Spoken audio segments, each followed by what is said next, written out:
brain. Dr. Moon, don't you want me to I need you now. But whoa. Whoa. Whoa.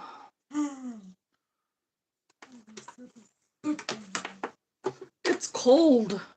It was sprinkling when I was coming home. Mom? It was sprinkling too when I went to the movie. Let me go turn off the fan. Let me. But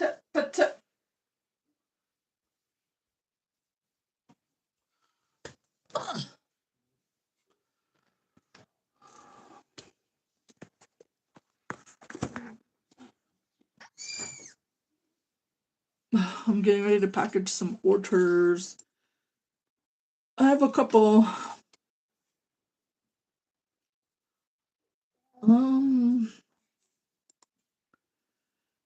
Let me see.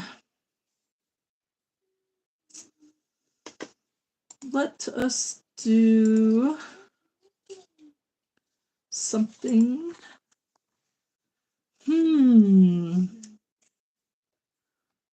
Hi, Marty.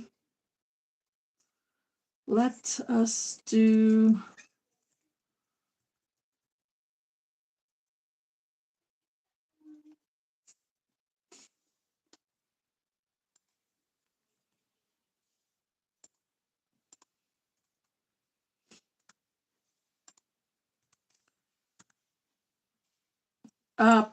pata. Don't you want the melody you darling?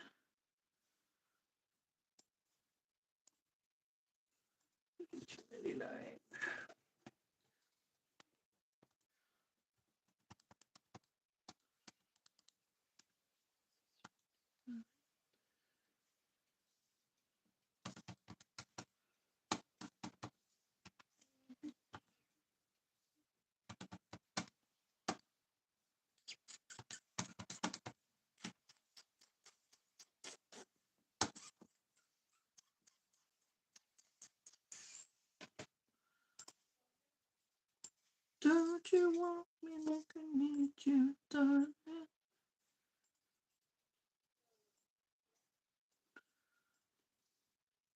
What's everybody up to?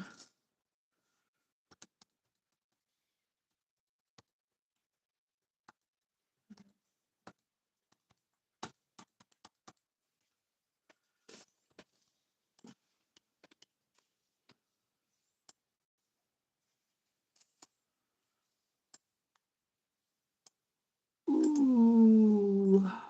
I can do it. That one, that one, that one, that one, that one, that one, that one, that one, that one, that one, that one, that one, that one, that one.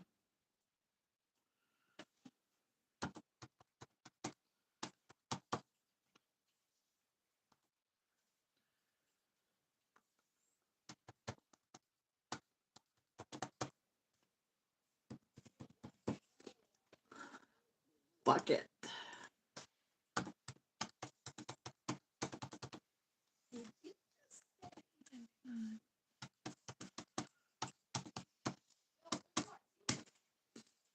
Golden.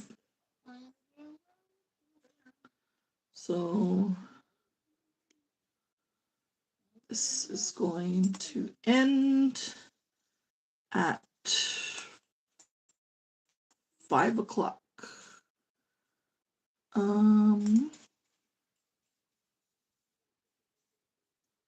We'll do 4:53. 4:57 p.m. And one.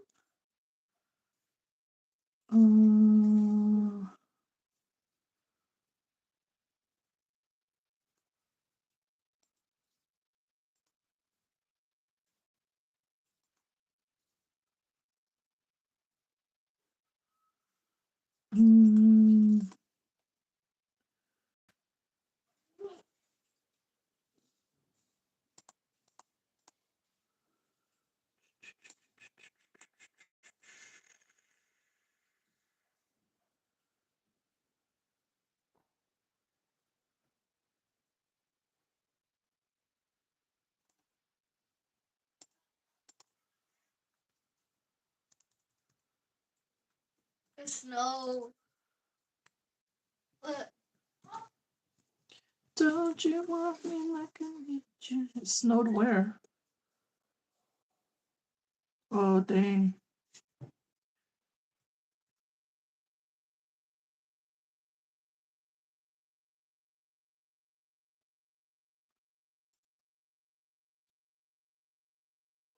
Okay.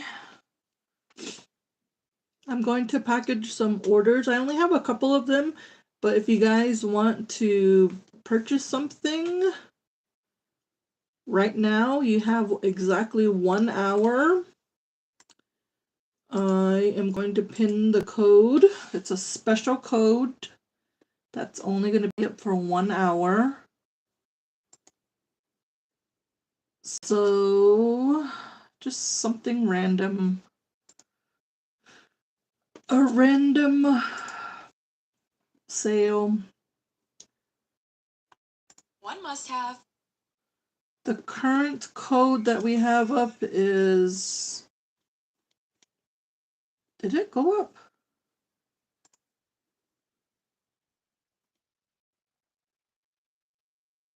Okay. The current code that we have up is Res Love. That one is 12% off. But for the hour only, I am going to give you guys 20% off, which is pretty big and pretty rare. The code that you are going to use is all caps. Who about to sneeze?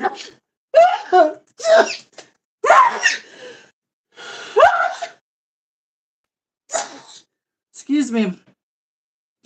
1657. Today only. So I'm gonna put my website up for you guys. Let me know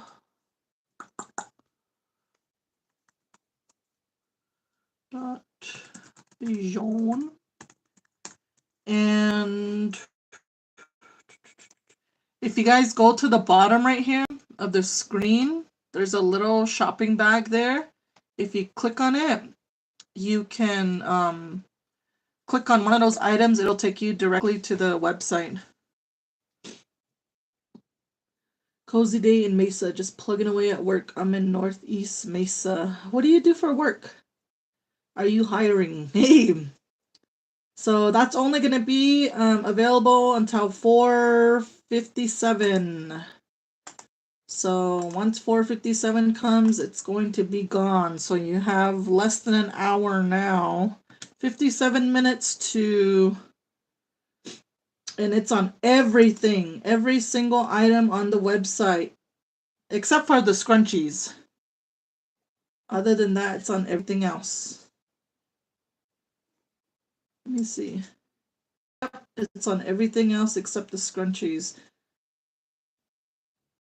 So 20% off, even the bundles. If you guys want a bundle, now's your time to get one. Look at my cute Hello Kitty calculator. My friend Star gave this to me. I love it. I just love how it...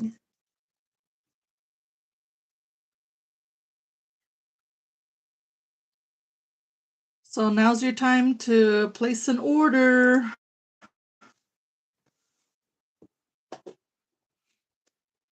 I want to go have breakfast with a friend earlier, and we went to this gluten-free cafe is so good. So good. I had what did I have? I had biscuits and gravy, scrambled eggs, and tater tots. Oh, and orange juice. It was freaking good. Okay, first order up today is going to. Where is this going to? This is going to Gallup. So this is a bundle. And this one is mirror, scrunchie, makeup remover. Mirror, scrunchie, makeup remover. Mm.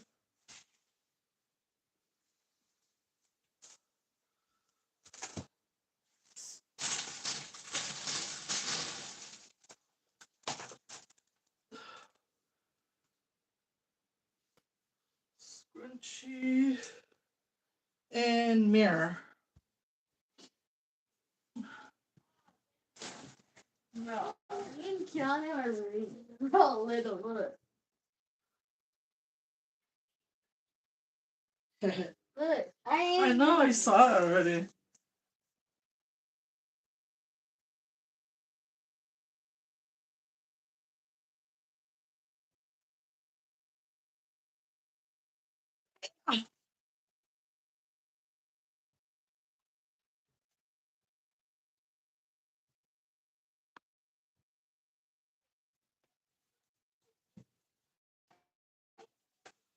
Gallup. Gallup. Did you guys um the people that got in a fight for the I wonder if this will fit in the other box.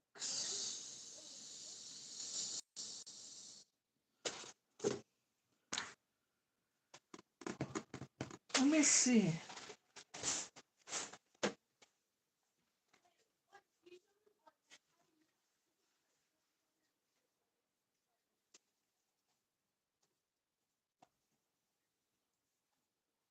Oh.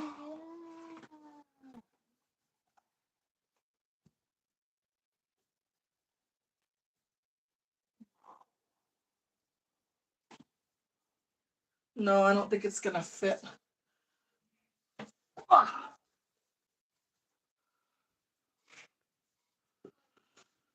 Okay.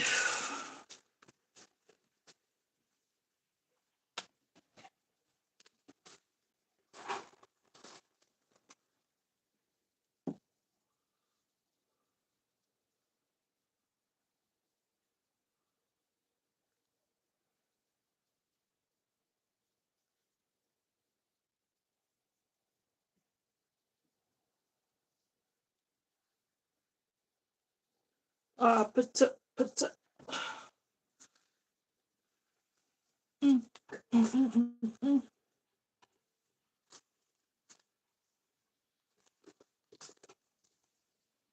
I don't know if that's good.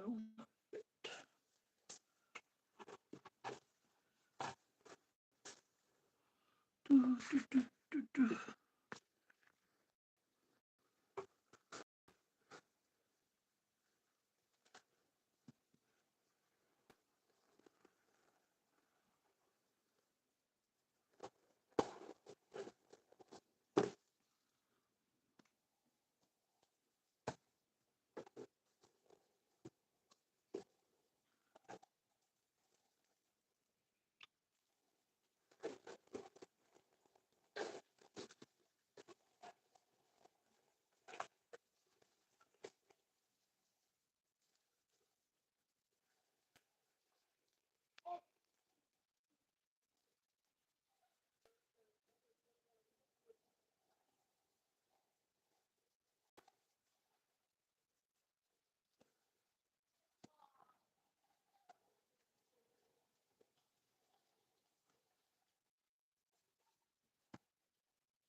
This one has the makeup remover.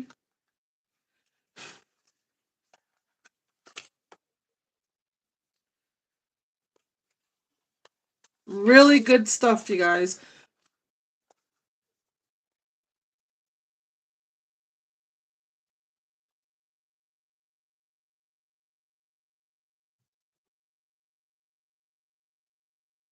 And then we have the Res Love palette.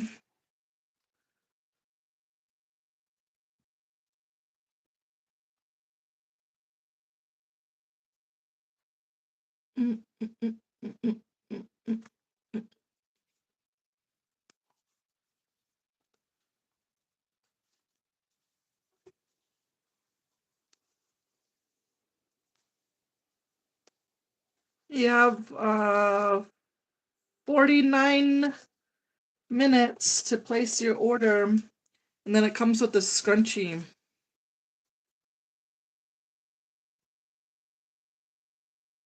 Ah, that wasn't enough. Ugh. I like I want the packaging to be nice.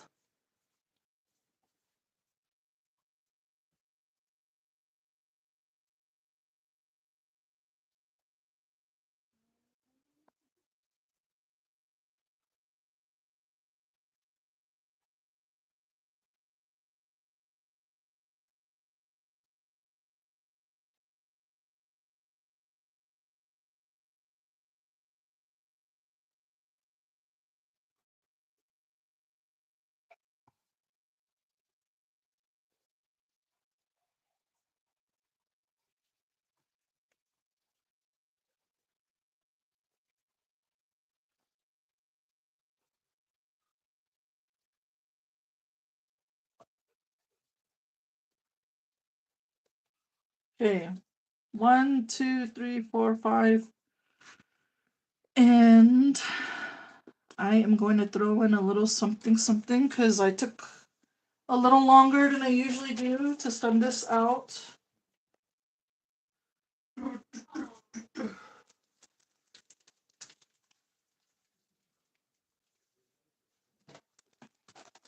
I need one of those little stickers that says like free gift. Like maybe. Yeah.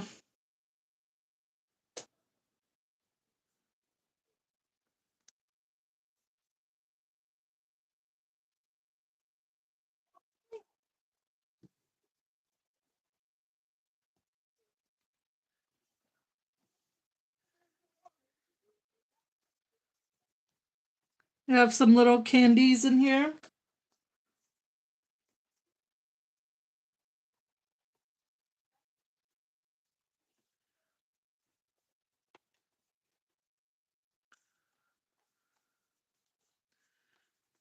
Everybody that gets a bundle gets a card. Um,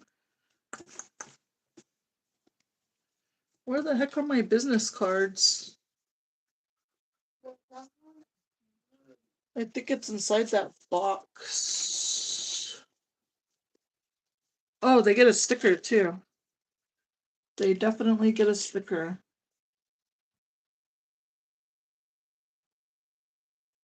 I'm too lazy to go get my other business cards.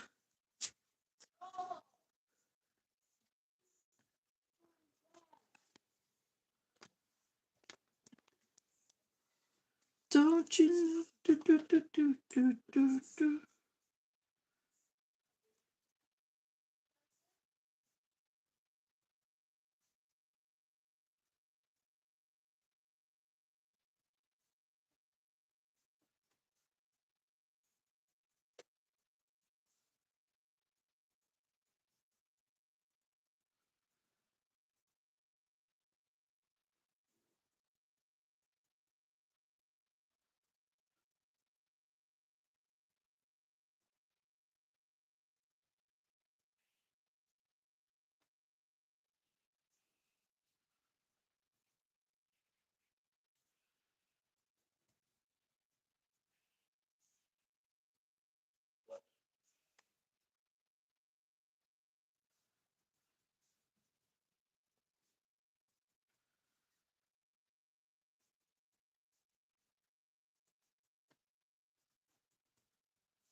Okay.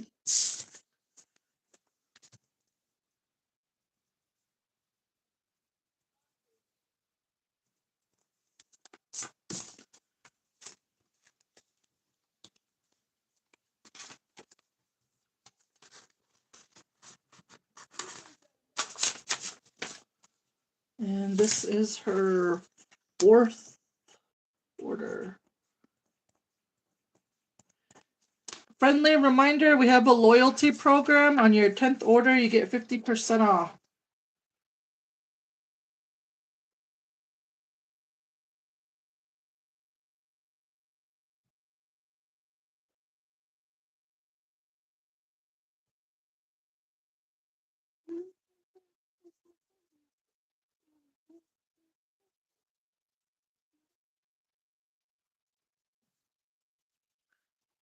She's stickers.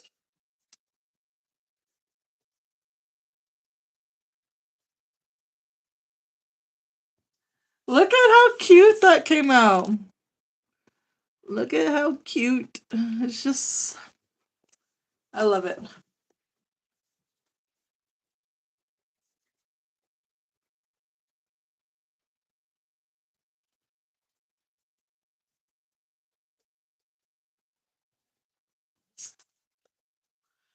$20 off.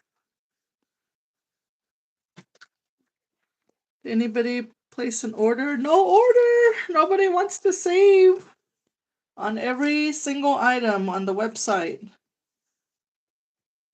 You have until 4:57 Mountain Standard Time, January 29th. Today only. This is exclusive to my YouTube viewers, whoever is watching.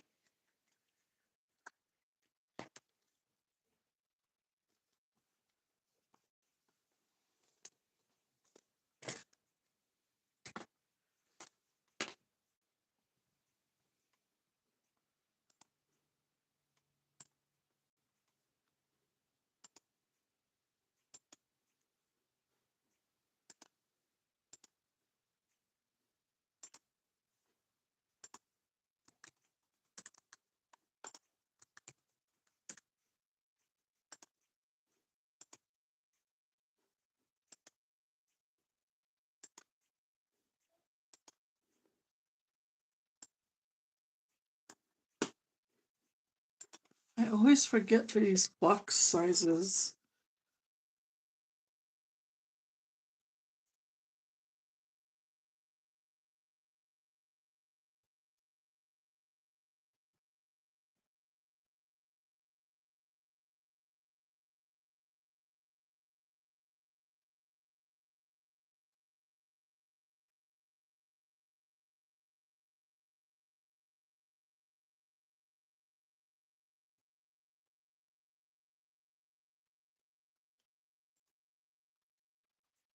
Hi, Lucille. We're chilling. We are chilling. The prices went up on shipping, guys.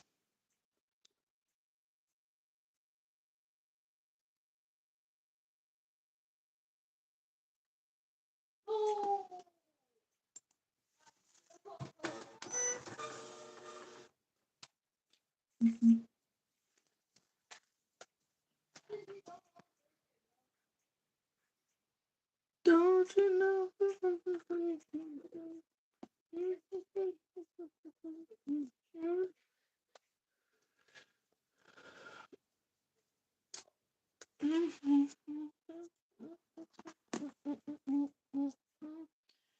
But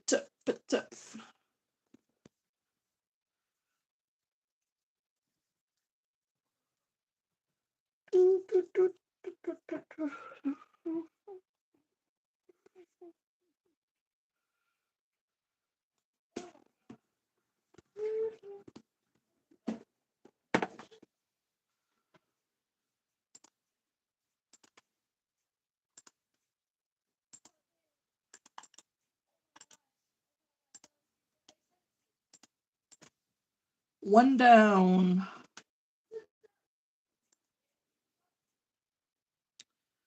Okay, this next one is going to Solomon. Where is that at? Let me Google it. I have no idea where Solomon is at.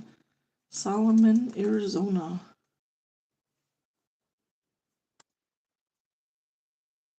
Where is that at? Shout out to...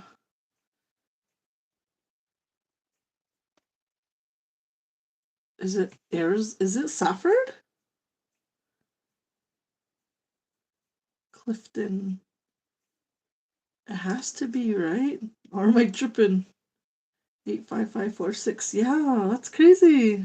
Shout out to whoever lives in Solomon.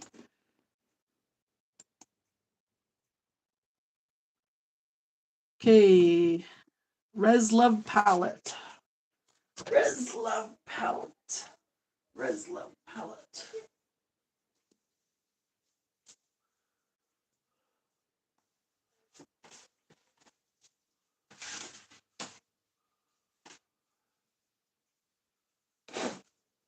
Ugh.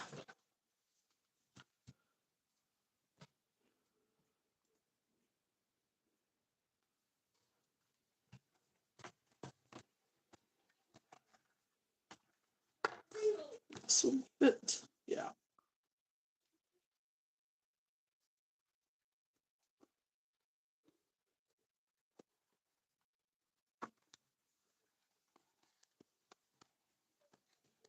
Hi, Olivia.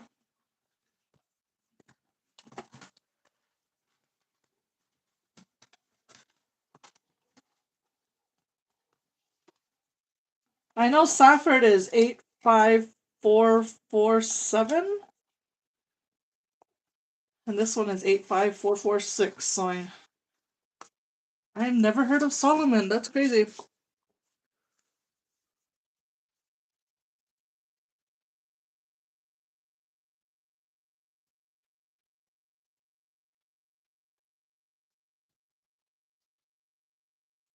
Anybody who's coming on, we're having a flash sale right now.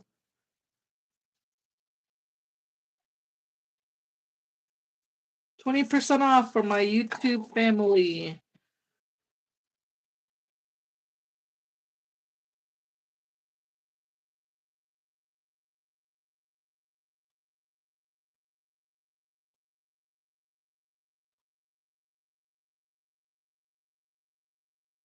Solomon. And she got the Reslove palette. Thank you so much.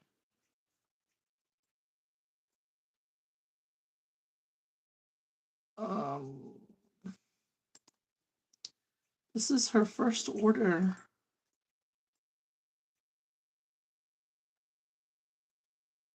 Okay.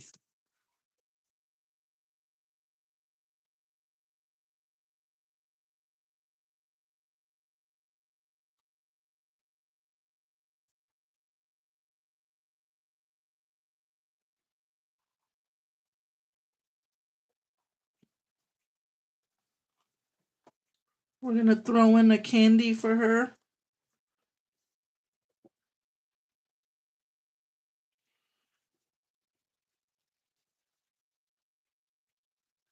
I'm gonna throw in a sticker.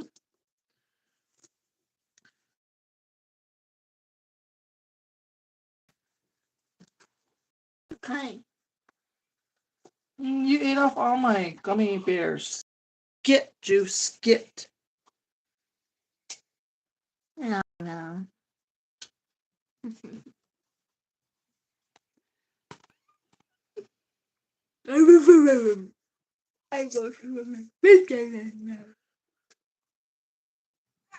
So, as far as I know, no other native cosmetic brand does that.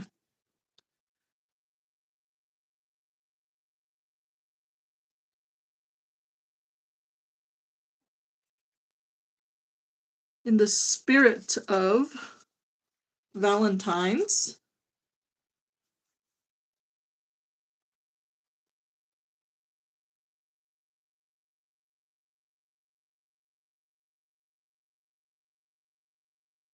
Chenille. I hope I'm saying your name right. Chanel? Chenille?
Oh, I forgot to post.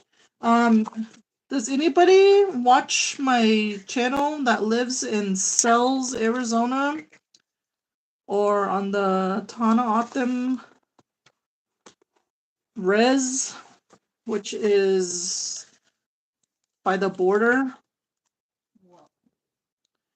Because my small business, Bajan Beauty, is going to be there this weekend. We are going to be set up at the powwow. So now that would be a good time to come by and say hi. Also to make your purchase on shipping, possible sale. Oh, David.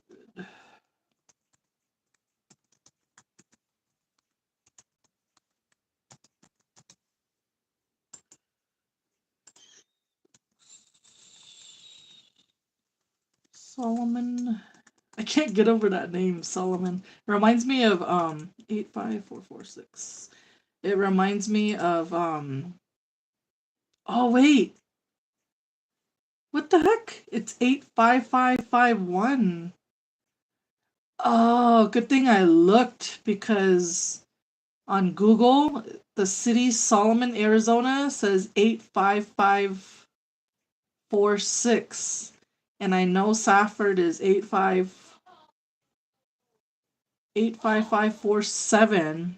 Only because my baby daddy was locked up there and I always wrote to him. So good thing I looked. Jesus. 85551. E. See? 85551. Okay. So where the heck is Solomon then? Anyway, Solomon reminds me of the little kid on Sister Wives. Cody's youngest son, his name was Solomon.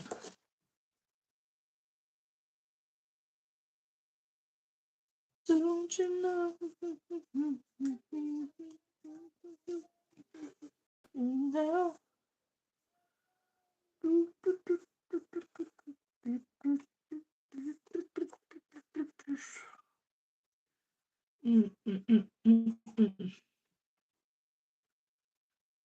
So weird how it changes. It's so crazy how an uneven surface can make all the difference. I usually add a little bit more though, just to be on the safe side.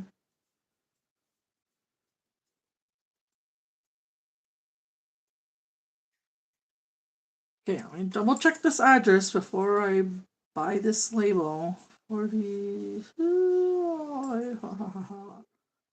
Okay. We got it.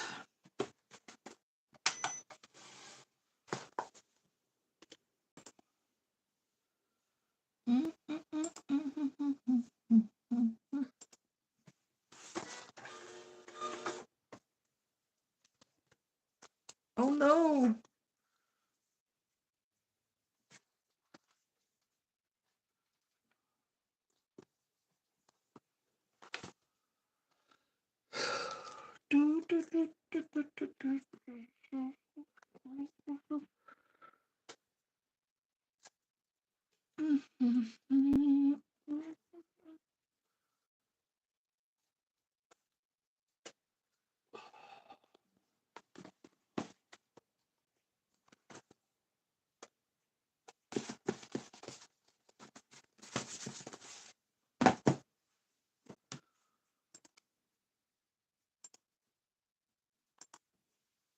Has anybody heard any crazy conspiracies lately?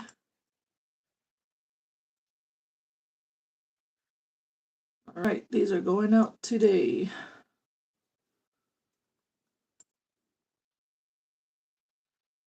Hey, Sally.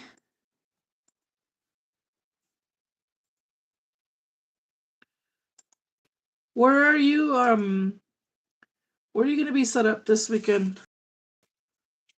I decided to go check out sales. I've never gone. Yeah, we got an order. We got an order. Where's my bell? I was like, are we gonna get an order?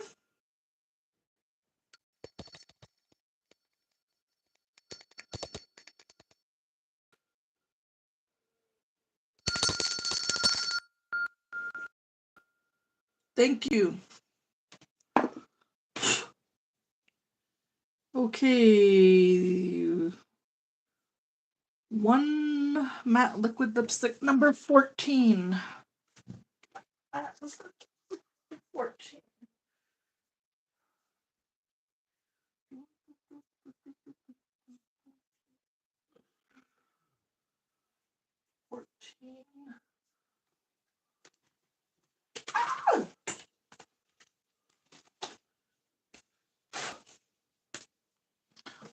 I'm gonna have to put it in this little baby one.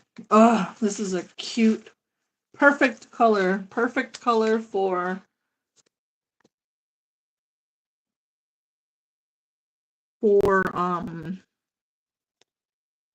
Valentine's. Let me know if you guys want to see swatches. I love your scary stories. Hey, you know what? All I do is read them. People are the ones who send them in. I like telling them though. I like telling them. I like reading them. If you guys have any scary stories, send them in. I'm gonna try to have one out either tomorrow or Friday. This is for Carmelita.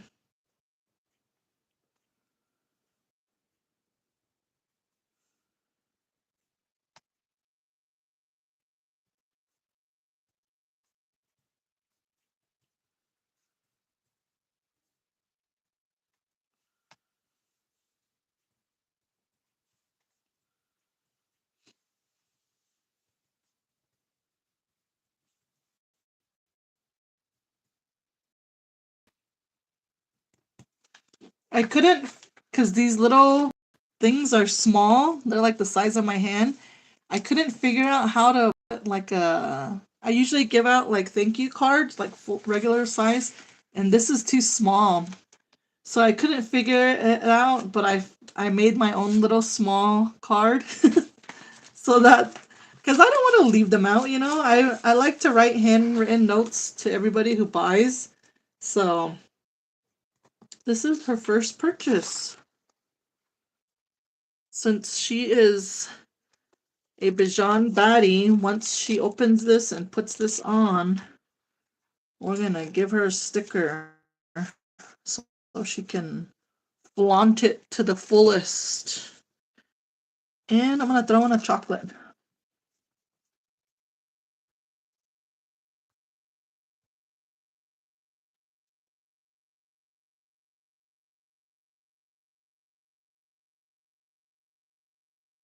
Oh, let me see, where are we at? Nowhere. We're gonna check out the festival in Scottsdale. Is that one like an actual like art festival? Like a art like where you actually paint and make art physically? Carmelita, this is going to Layton, Utah. Carmelita. I like that name.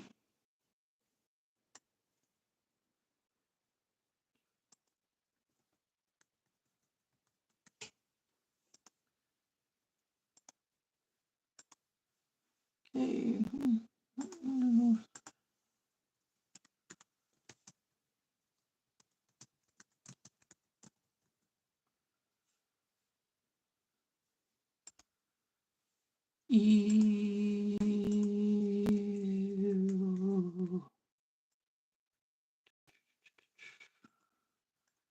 Layton. Do you have marker or something I can use right now? For what? I need it. 8-4 civil form 1. A marker? Or a pen? I don't know. Here's a pen.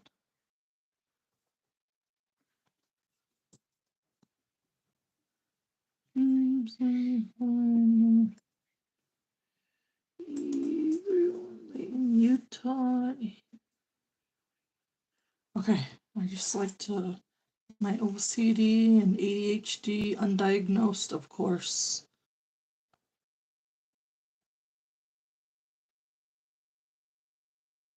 Okay, I think I got it.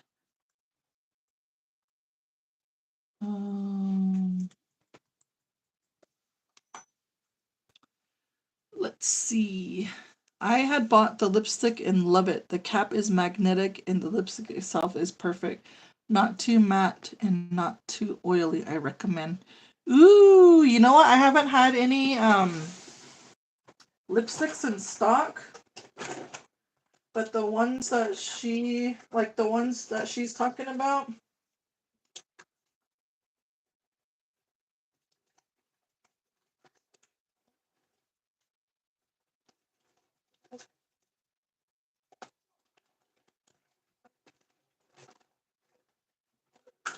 The ones she's talking about are these ones right here. I haven't had these in stock in a while.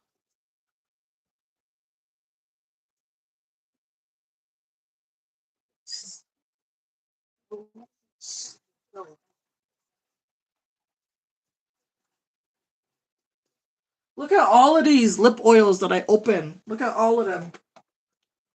Because I misplaced them and then I have to dig into my inventory, and one of them were open. Is somebody bothering my stuff? You know what sounds good right now is a pickle and Kool-Aid. But these are the ones she's talking about right here. These are very creamy. I don't have any in stock right now, but let me know if you want me to bring back these classic lipsticks. This one, they all have, so it will not fall apart in your purse. And it's just very classy, very chic. It's giving grown and sexy. I think one of my lip oils, somebody was either bothering it or it just got loose.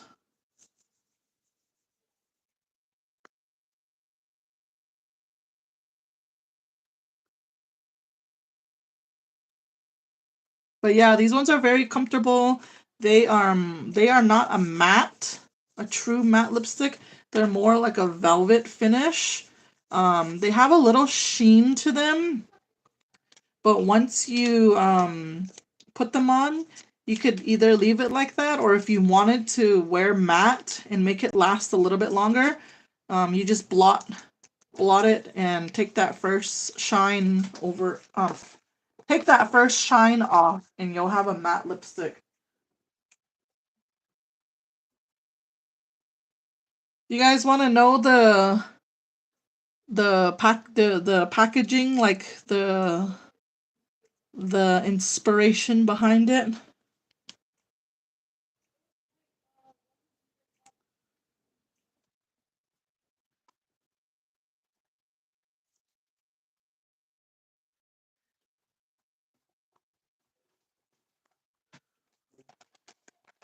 Jewelry maker set up too. We didn't have money when it was time to pay for Scottsdale. Those ones I don't think I would be allowed to go to.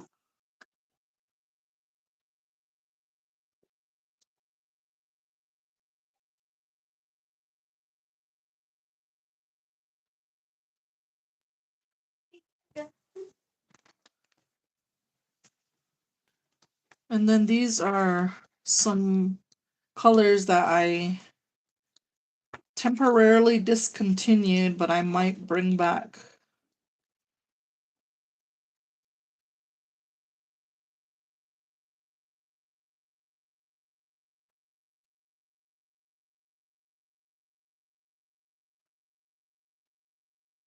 Sample. We have a sample there. I have a lip mask. Someone sent me this one from the mail. It's a nice, perfect nude color. I think it was Amanda. I think she sent me this. Have some more samples. Okay. I really get sidetracked, you guys. I don't like to leave stuff like that, like messy, like the makeup. Like if I don't clean it, I'll forget about it.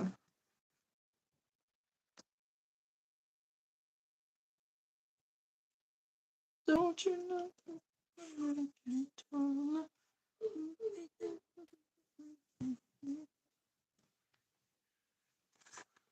What juice? Did you eat all your food? No.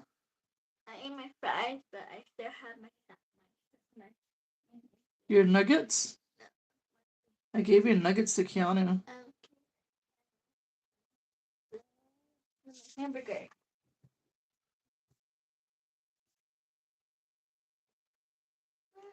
Layton, Utah. Said Keanu can have that. I'm gonna get you guys new ones. I put it there. You only 2. Right?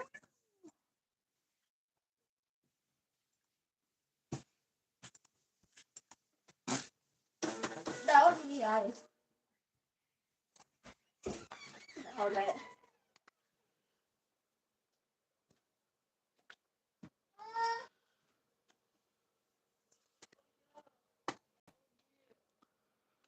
What happened to the light? It won't turn on. For the kitchen? Yeah. I don't know.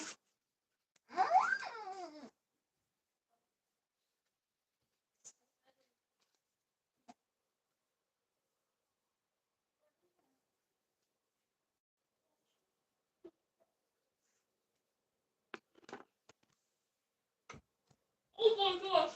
Oh my gosh. Yes, Sal, we'll be heading to Sel's. We'll see how it goes. I wonder if it's gonna be cold. I've never been though. I'm excited because I've never been there. I know people from San Carlos always go. I got invited to walk through the parade though. With I don't know which part of the tribe, but definitely somebody from the tribe said you're welcome to walk through with us.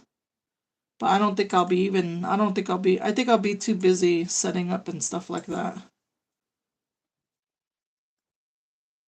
So copy, paste. We'll see how it goes.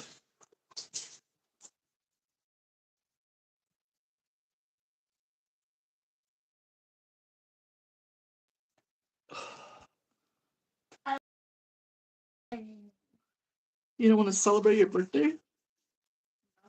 I get it. I heard it's always rains. I'm excited. I know, that's what you were saying. I don't mind rain. Yeah, rain's annoying, I guess. But I hope it doesn't rain.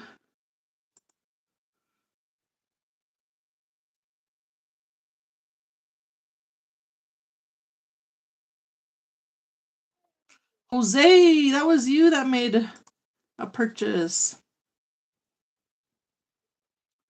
Shout out to Jose. They got the bundle, the second bundle. All right, I like that. I like it. Mm-hmm.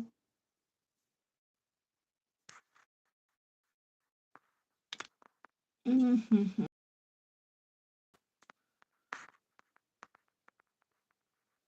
When is the parade? On Saturday? I don't know the time. Maybe you can sell something through the parade. I didn't even think about that. See, the plan is we're gonna go there Friday, and we're gonna go Friday evening maybe, or either early Saturday, and just go straight to sales. But we're staying with a friend in Tucson, and they're having a free carnival. I know that, so the kids are really pumped up for that. All three of them said they're gonna go, so we'll see if they're all gonna go or not. I want to take at least one, so I'm not a loner. Um, but we're definitely gonna be staying in Tucson at a friend's. Shout out to the friend. I don't even know if we'll be able to make it to the parade. Um, I don't know, man. We'll see. We'll see. I'm not an early bird. But I do want to thank Jose from New York for getting the number 2 bundle.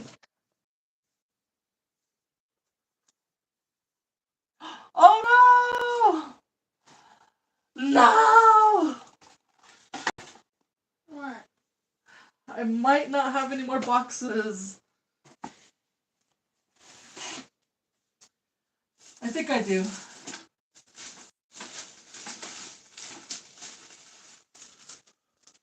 What happens if you don't? So that this brush set in the bag.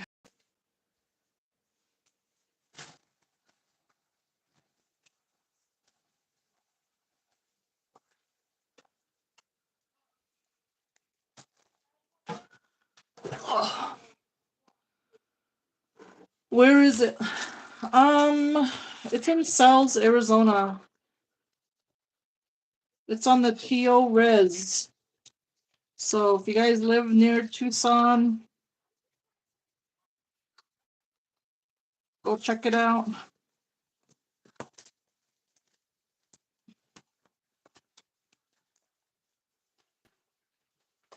I will be set up at the powwow.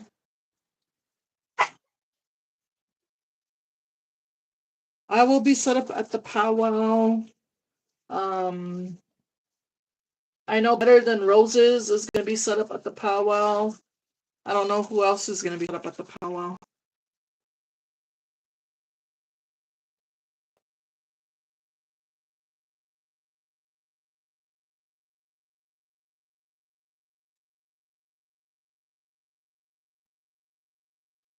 Don't you want everything you don't want? Do, do, do, do, do, do, do.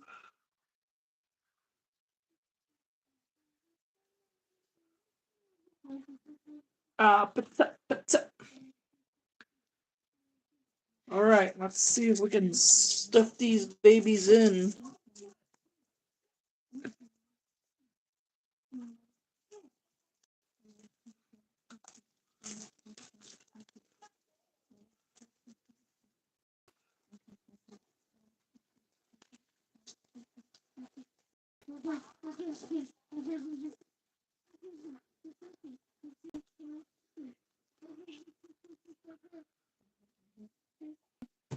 Hey, I'm gonna put this down first.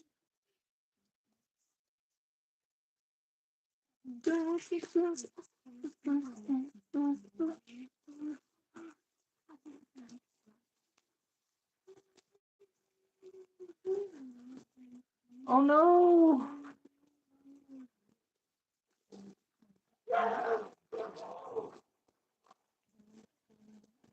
I know I made it fit recently. You should film a video. You know what happened? I can't film right now because okay, hold on, let me do this real quick. 1, 2, 3, 4, 5.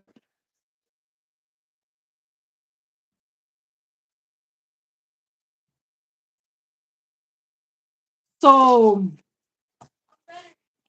when this whole TikTok thing was going on that very first day, when they were putting out messages saying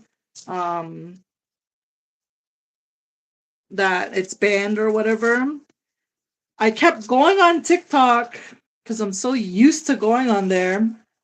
I kept clicking on TikTok, and nothing was coming up. I just kept getting that message, and it was getting really annoying.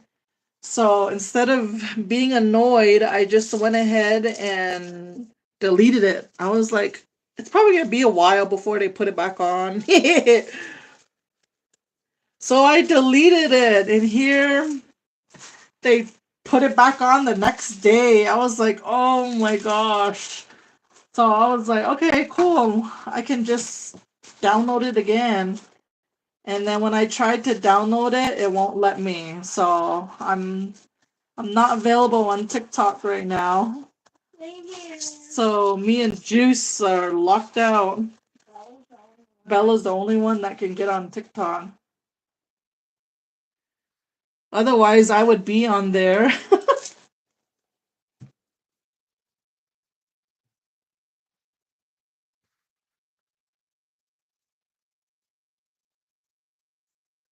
Oh, that was you.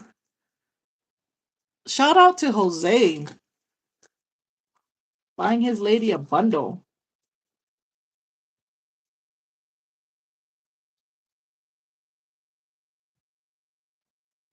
Yeah. Is this gonna fit? I don't think it will.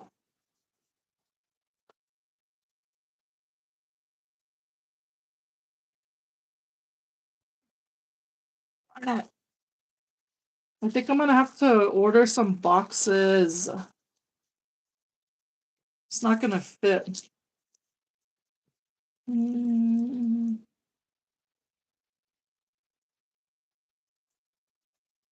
Yeah, I'm gonna have to order some more boxes. Ugh! We officially ran out of boxes.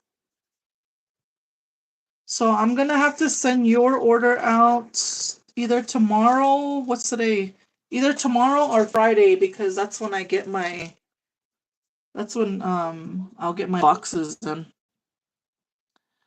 That sucks. I know, and then I can't send two different ones. You know what I mean? Darn it! I don't have any more. I don't have any more of those big boxes. Let me do that right now. I know that sucks. I knew I was getting low on these big ones. I have like 1, 2, 3. I have like 4 different sizes, and this is the biggest one. This is my my bundle one. Crap.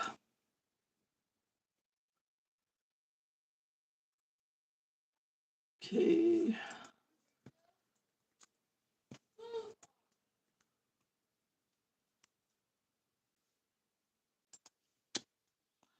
There's still time. Yes, definitely. I will send it out for sure before Saturday. Let me see. I'm looking at some right now. Ooh.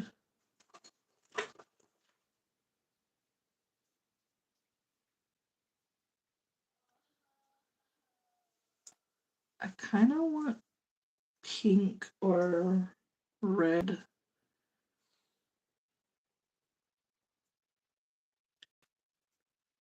Let's see.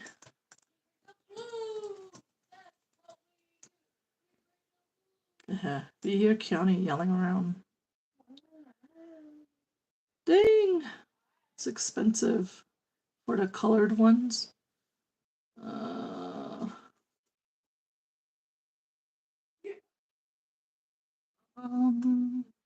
Okay, let me look at the red ones are definitely expensive. Let me look for pink.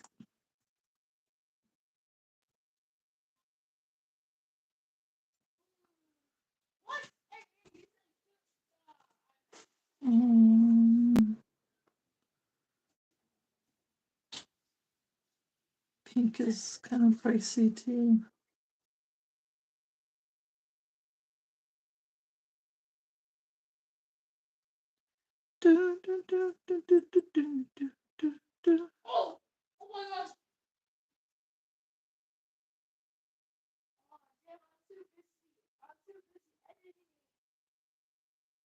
Yep, we're gonna have to do the regular schmegular.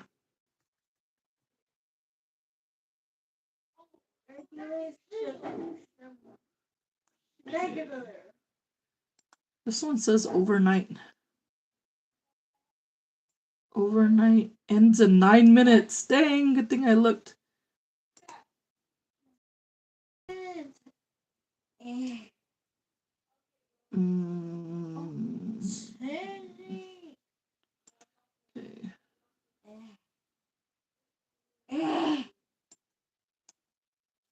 Do I need labels?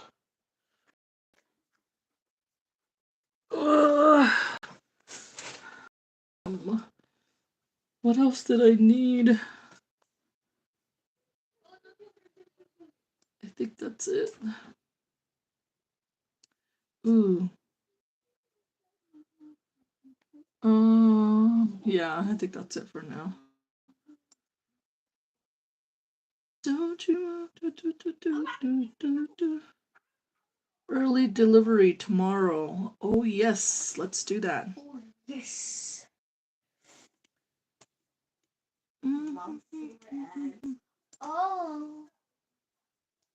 Oh, that old yes, we ordered just in time. Okay. Do not worry, I will get your order out tomorrow. I think I'm gonna leave this live up too, so you guys, it's only for people on YouTube. Only for you guys. Let me take this one down. Let me go to my discount codes. I'm gonna leave it on until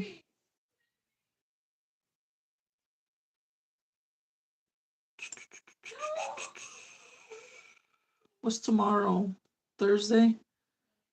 Yeah, we'll leave it on for a day, I guess. 57. We'll leave it to Thursday. We'll do 5. 5 in the morning? 5 p.m. 5 p.m. So you guys who are watching this later when you get off work, you have enough time to make a purchase. So use code random 20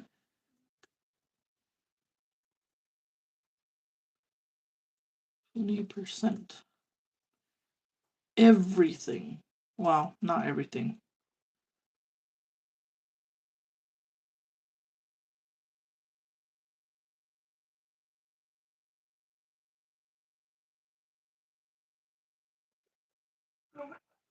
HTTPS.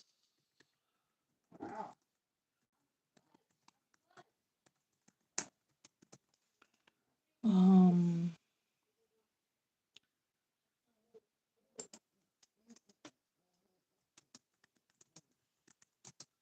$135, $1,700. There you go.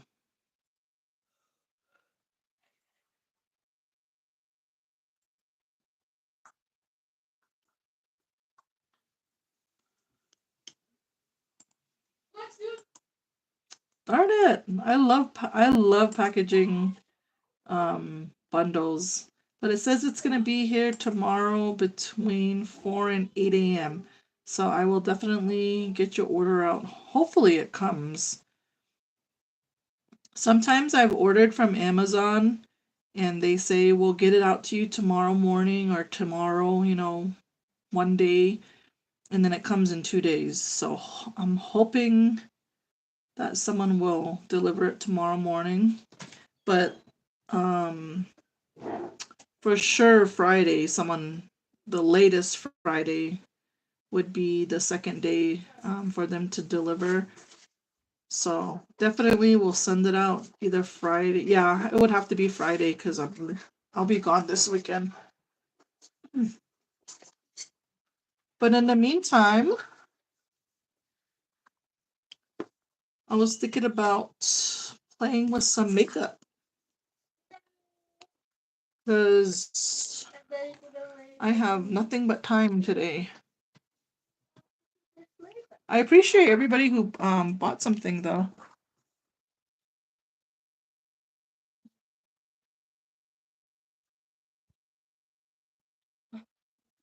Here.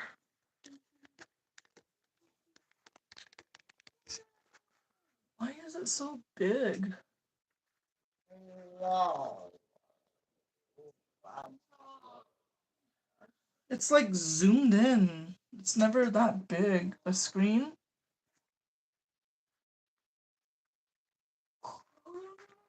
No way. I don't know what's going on.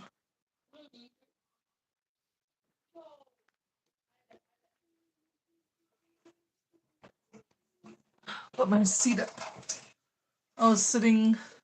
The hydraulics was on the lowest one. Okay, I'm gonna play with some makeup.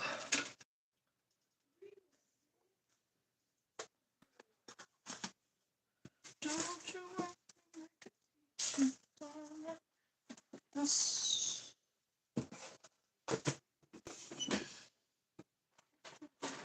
Oh, I have some mail. Let me open it.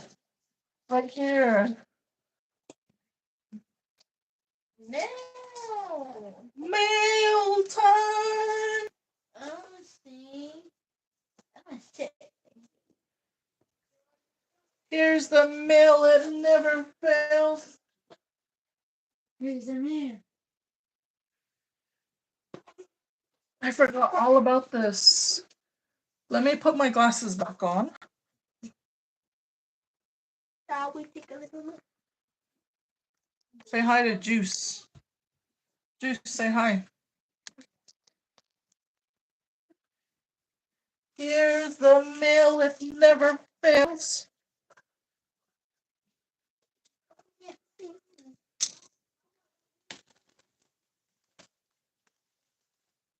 I was like, ooh, I hope I didn't cut nothing. This one is coming from Albuquerque, New Mexico. Ooh. Oh, I love notebooks. I love journals, notebooks. Look at that. Smell Look at it. all these, like, it's like stitched. Smell it. It smells good. Is that poppies? That looks like poppies. Smell it. It smells good. Smells like, what is this called? Suede? Felt? Ooh, I like how it has the days, and then you can write the date. Man, I wish I kept my journals. This is from Christy.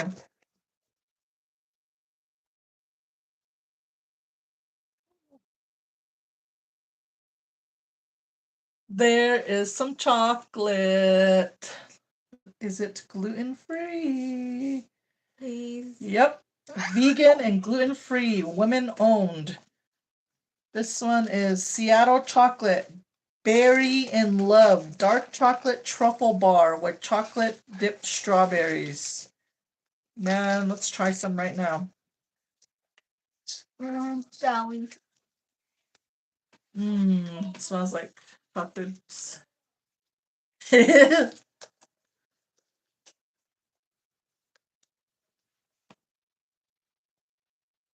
thought I was gonna give you one? I'm just kidding. I'm just kidding, Juice.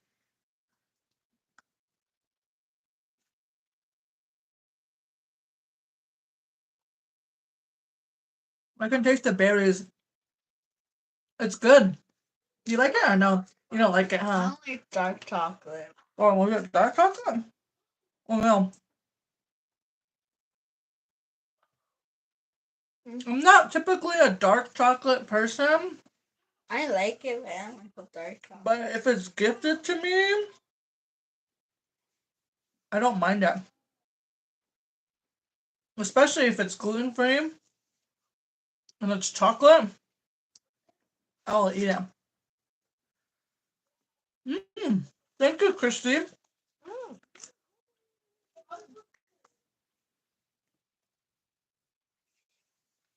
I saw something. A pineapple under the sea. You're oh so sweet. It has little pieces of strawberry in there. Oh, we got a Hobby Lobby card. Ooh, I should go look at some fabric. She gave me a Hobby Lobby card. Merry belated Christmas. Thank you for the skirt. I made you an apron. I hope you like it. Also, a few gifts. I'm sorry about the gift exchange. I was hoping everyone. Thank you for always being patient and kind. Sincerely, Christy. Christy knows how to give gifts, man. If there's one person, if you ever have trouble trying to gift somebody something, Christy, she just knows. Like, she's just like the ultimate gift giver. And she gave me a Hobby Lobby card. We're gonna go use that. And she made a apron. What does it say? It says Luke Steiner. That's from Gilmore Girls. So cute. If you guys don't know, I am a huge Gilmore Girls fan. Christy made this. That's so cute. I'm gonna try it on. It has like little. I was kind of like, because it has like these little ruffles. But I looked at it and it says Luke Steiner.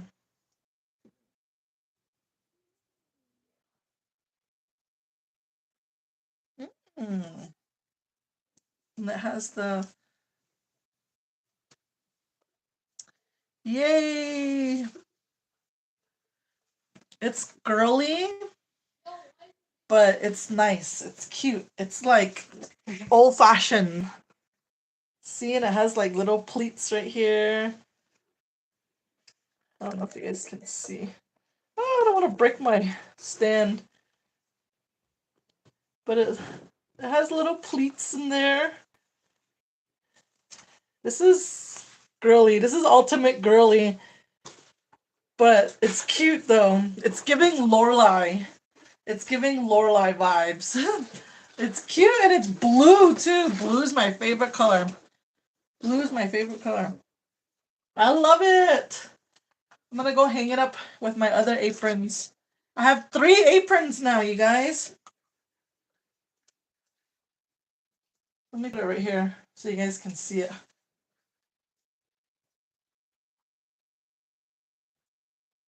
Here's the mail, it never fails. Thank you to Christy. I love it, Christy. That chocolate's good too. Something about the berries in it. I'm gonna put this gift card right here because I might forget about it.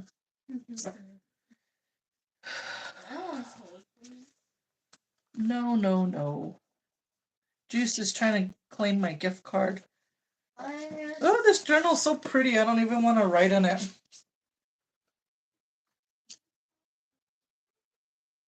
I appreciate it, Christine. I'm glad you liked your skirt.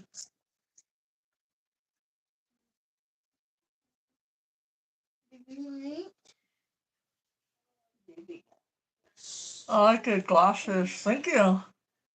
She's talking about me.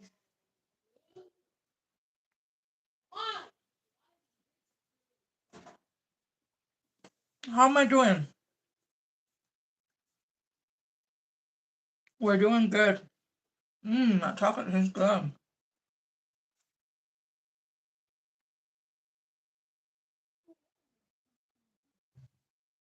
Mm. It's really rich, but the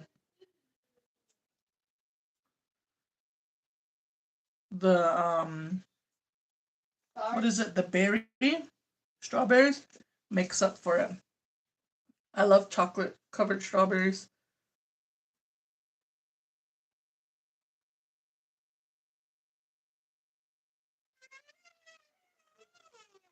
You may enter. Yeah, okay.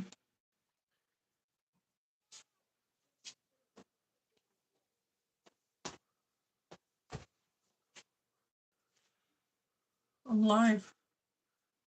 Okay, and what do you need? What can I help you? See how this technology works. That's the sun all rezzed up. I am. Act like you're introducing my brand I don't know. at a powwow. I don't know. Boys and girls. Oh. Look at someone made me a apron. Looks too big. My dad's fat shaming me, you guys. Oh. He said it looks too big. It's too small. Mm. You're eating too. Mm. Do you believe him or what? Maybe it's time for you to leave. Yes or no?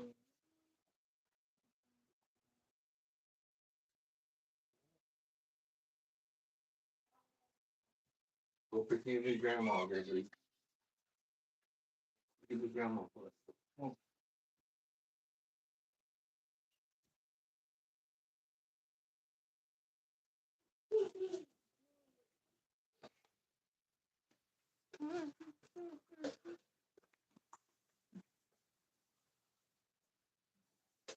My little papers fell.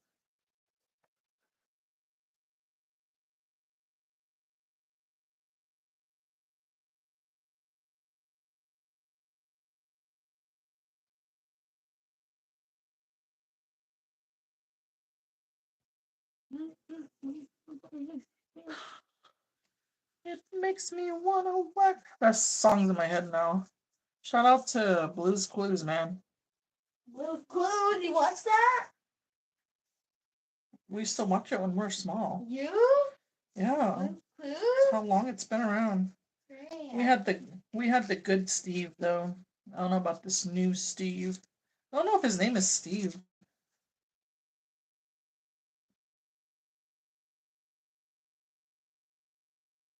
There's like 4 people that left.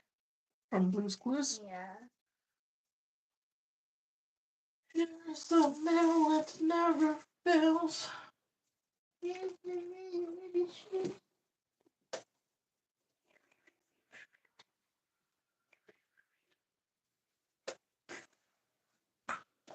Ooh. Juice is funny and keeps rolling his eyes. Juice, were you rolling your eyes at me? No. I swear. I wasn't. Why are you lying? Yeah, he's mean sometimes. I don't know what you're talking about. Yeah, he is I mean. think they were just imagining stuff. I was gonna play with makeup, but I have to cut some tissue paper now that I think about it. I was never rolling hair. I'm not. I swear. Juice totally doesn't roll his eyes. Why would I? Are you coming with me this weekend or what? Me? Yeah. Yeah. Even though I'm sick. I mean, if I stay, If you stay, you gotta stay with your grandpa. also, are you? Here's the mail that never fails. I hate this scissor. Can you grab me that one right now, please? Can't read.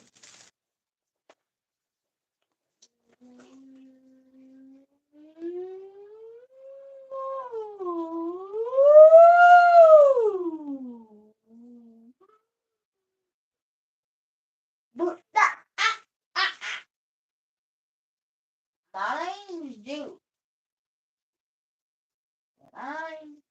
Juice, can you give me that scissor, please?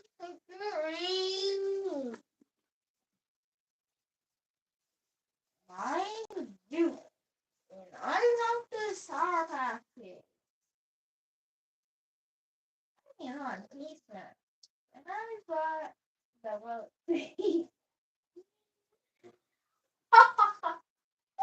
I'm so cute.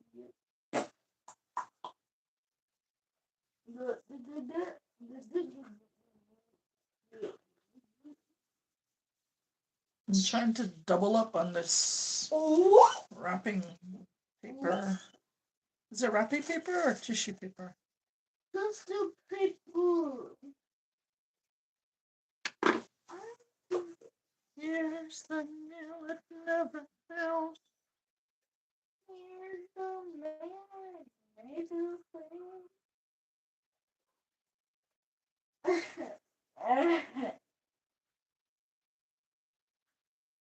Okay, Juice. Nail. Thou shalt not lie, Juice. Ooh, Juice got called out. What? I said doggo teh. What does doggo teh mean again? My name? It means what's up? Doggo teh! What's that, Mom? Wait, what's it actually mean? That's what it means. How is that? Doggo teh, a passion was on building.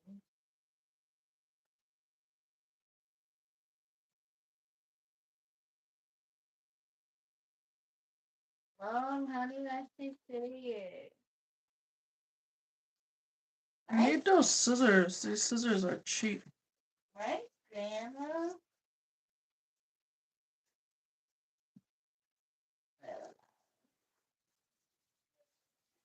Doggo teh!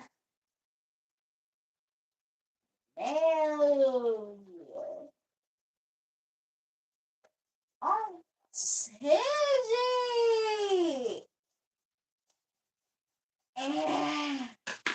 That juice.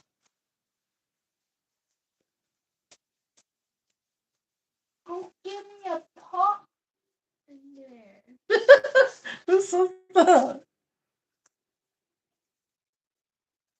Who says that, Juice? I don't know. Ooh, I'm gonna tell you. What? You gonna tell? Who? If you're gonna tell, who will?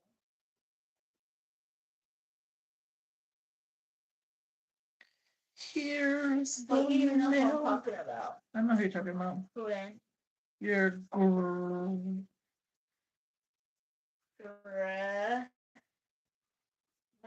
Mm-hmm. Nope. Right one. Next guess.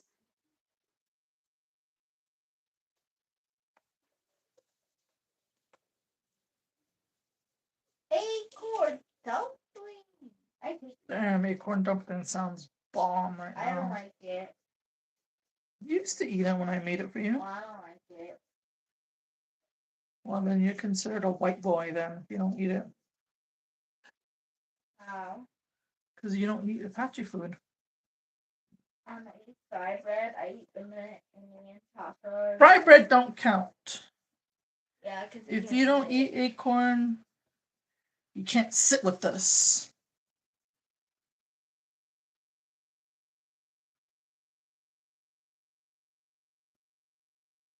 Are you sad now?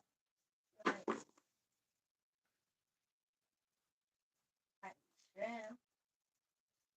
Not shrimp. Yeah. Sal, do you like acorn? Acorn dumpling. Oh, I like eggs. I love acorn. I miss acorn dumplings. I like eggs. I like eggs because it says acorn. So it's made over eggs. Oh, we know you like eggs, Juice. Here's the mail, it never fails. Oh, that's like mom. Dang, I'm craving that cheesecake. Yeah, cheesecake sounds good now. I went to that place where earlier to go eat at that place, that South Cheesecake. And I should have got one to go. But I wasn't thinking. Why? Why? What else is mom said? Did they say?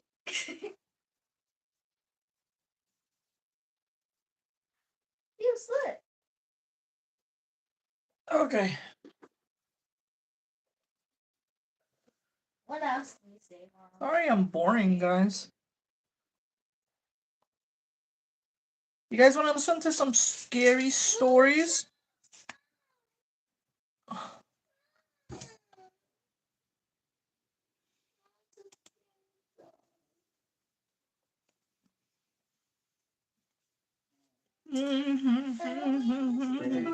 Power on. Bluetooth pairing. Bluetooth connected.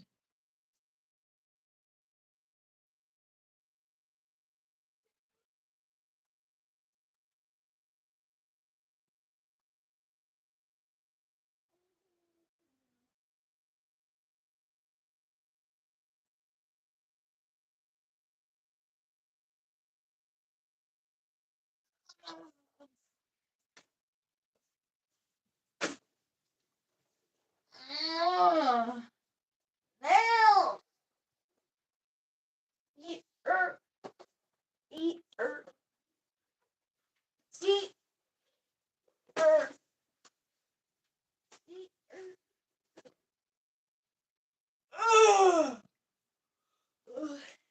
I want you to come down and It's almost dinner time. why don't you just come down and play by me? You haven't even hugged me. No, I did when I first came home. I know, because you called me. Kind of want to lay down and scroll. You should, yeah. Please.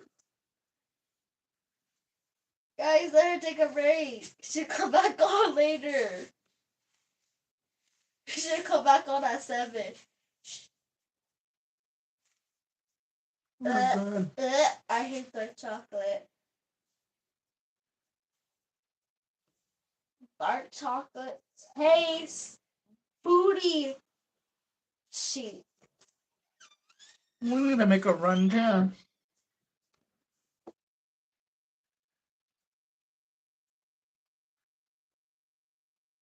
Also, Oh, no more.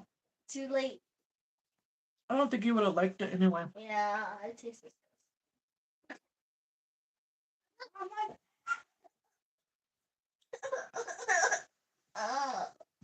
Love it too. Yeah, okay. My soda's all watered down. That's what I don't like about ice. Wonder if I should bead. I haven't beaded in a long time.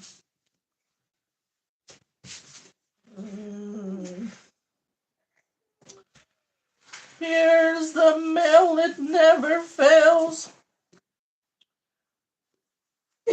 What is there to do?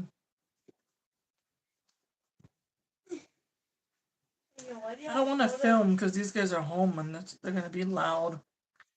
I should go use my Hobby Lobby card. I think I will. What time does Hobby Lobby Her friend close? gave her a card of what to get something at Hobby Lobby.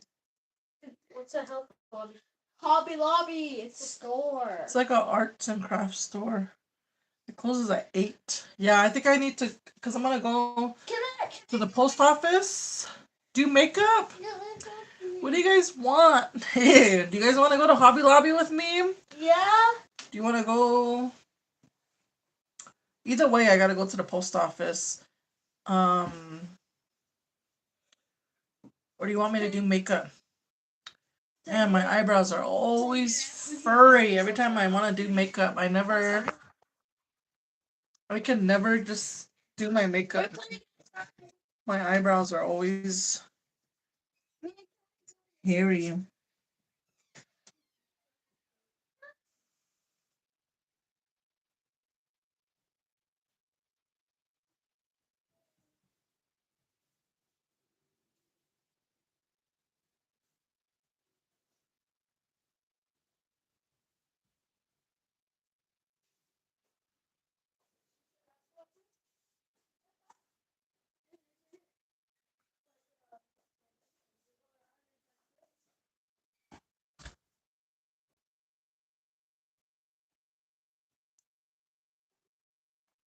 The boys are actually playing with each other? They went outside.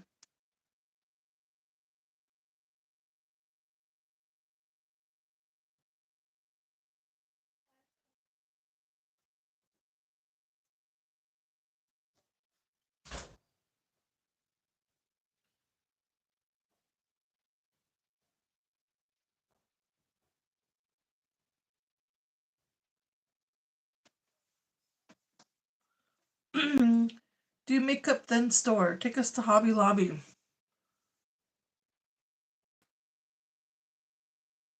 There's not none near me. It would be like 15 to 20 minutes away.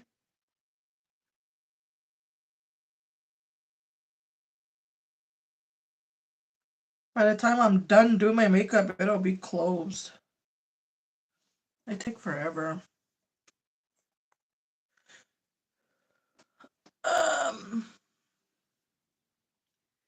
Here's the mail, it never. Stupid songs in my head. Oh my god. Where are my wipes? She wipes. Oh.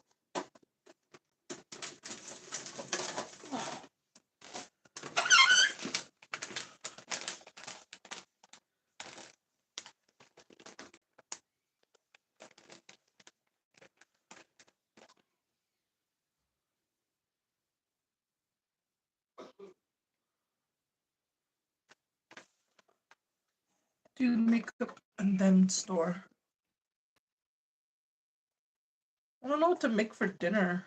I think we have like a gluten-free like hamburger helper type thing. I think it's like stroganoff.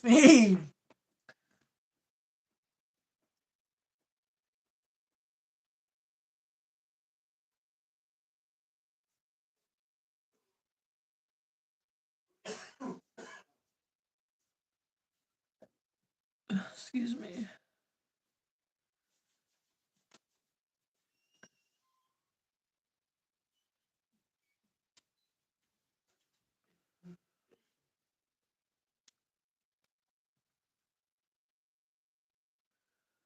Why are my eyebrows so hairy? I gotta get, I don't know, do I need an oil change? I don't think it's time for an oil change.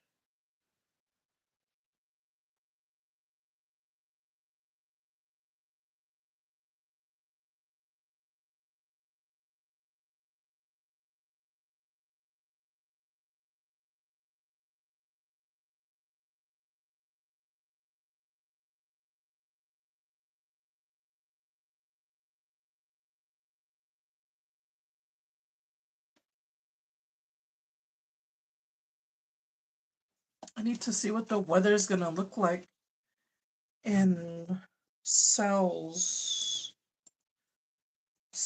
Arizona weather. It's 45 degrees in Cells right now.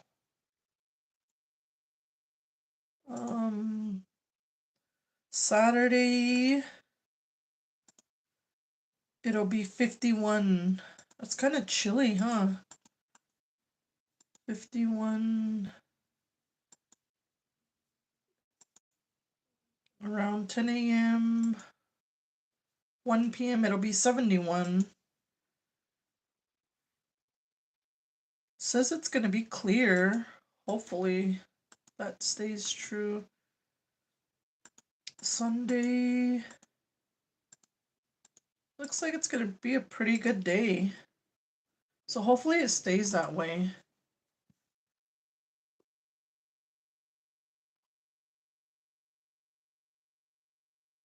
Here's the mail, it never fails.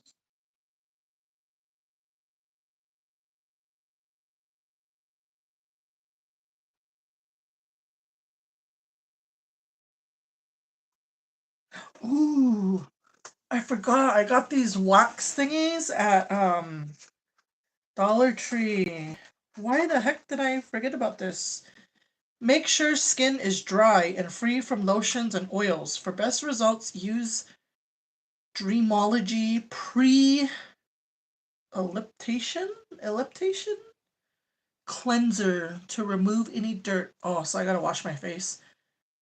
Use the wooden applicator to apply a quarter size amount of warmed wax to desired area. Spread the wax in the direction of the hair growth. Gently apply the fabric strip over the wax. Apply pressure to ensure the wax has latched onto the fabric. Allow wax to harden for about 8 seconds. Briskly pull the strip off against the direction. Use our post-wax cooling gel. Ooh. So there's 20 wooden applicators and 20 fabric strips. I got this at Dollar Tree, and I've actually heard people say good things about this. So where's the wax, though? Oh, do you have to buy it separately?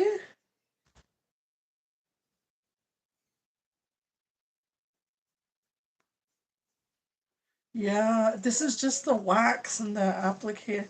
Darn it! I thought it was like... I thought there was, Yay, I got scammed. I thought there was like wax already on the strip and then you just like take it off and put it on, like it's already on there. These are just strips and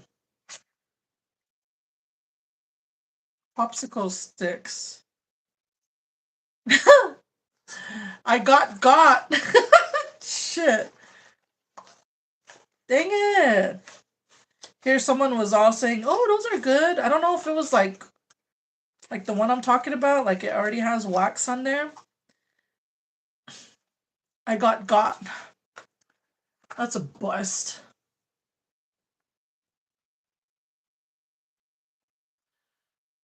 Darn it.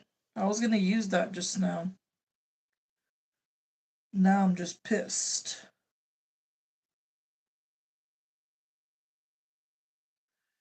Here's the bill. Ah, I hate my skin. My skin is just not it. Do makeup then to the store. Are you going to sales for the weekend? I'll be at the powwow, yes. Got some oil.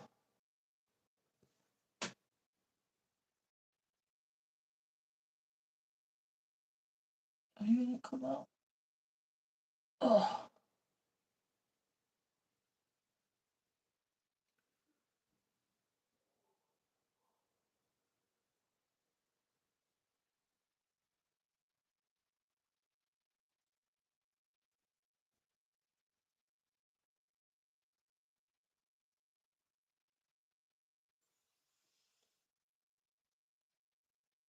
Those are oil glands, oil, plugged up oil. Does it say what? No, it doesn't say wax included. See, I just saw it because I watch like all these stuff on Dollar Tree. I saw it and I was like, ooh, that's it. That's what I've been looking for. It just says wax applicator and strips for hair removal. Then right here it clearly says 20 wooden applicators, 20 fabric strips. And I thought that the wax was already on the fabric strip because some are like that, but I got. So don't do that.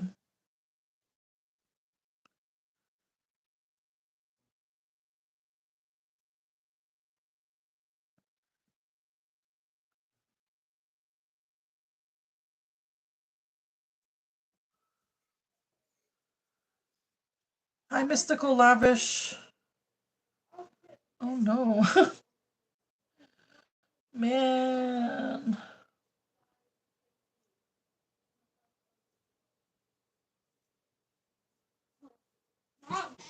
What? TB, just go somewhere to 6. Where? Weiss's house. Leave. Over at that building? Yeah. Isn't it almost dark? Yeah, we'll come back at 6. Go ahead. You better not leave him nowhere. Make him walk back by himself.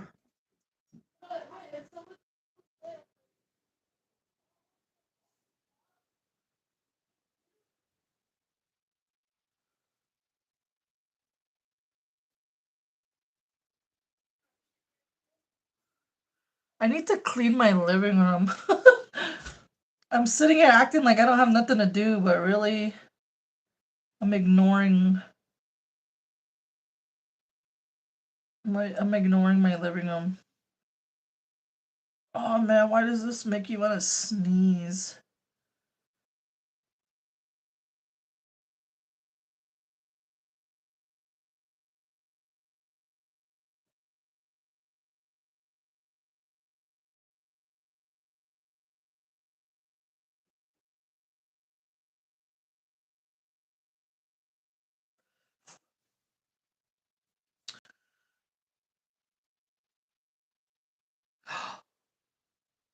Oh, is that what it is? Yellow box. Cold wax. Okay, okay. See, that's what I thought it was. I thought it was. I know they sell some like at Walmart where you just put them on and then you. I thought that was it.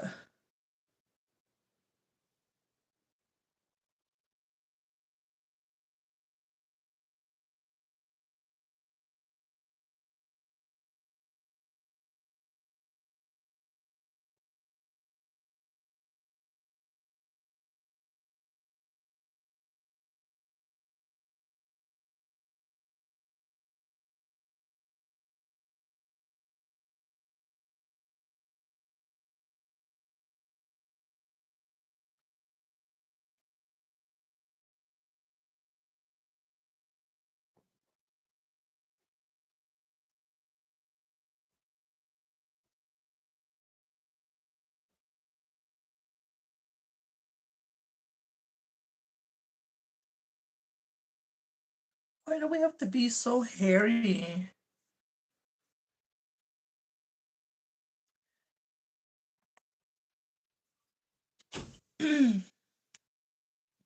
Thank you, Renee. Yeah, like the live, guys. Like it for me. Hit that thumbs up for me.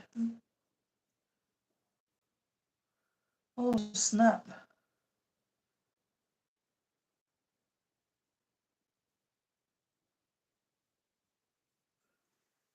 Sometimes you just get the urge to like shave your whole eyebrow.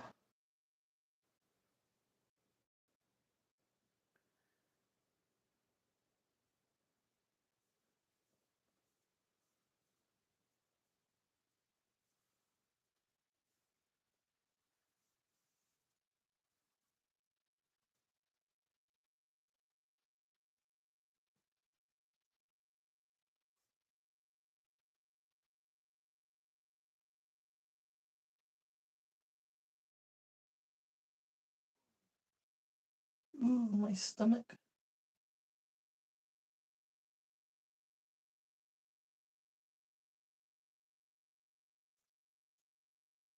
Here's a meal it never fails.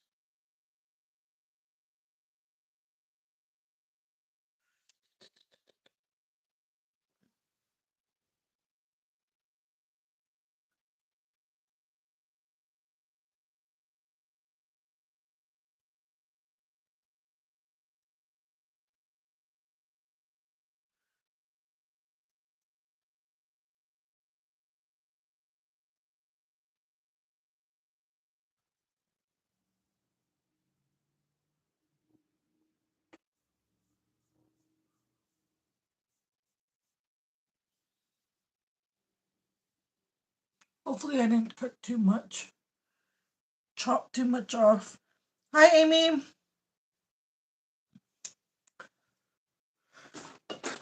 We might as well play with some makeup, you guys.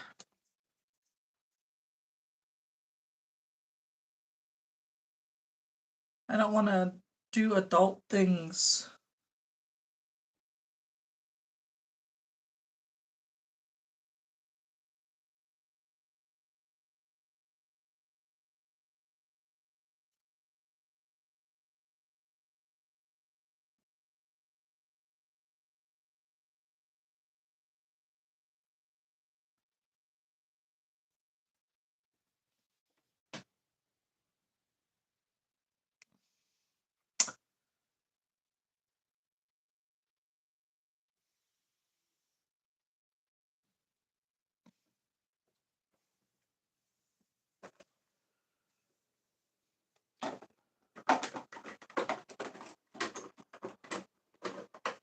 Look at all these lip oils that I just opened.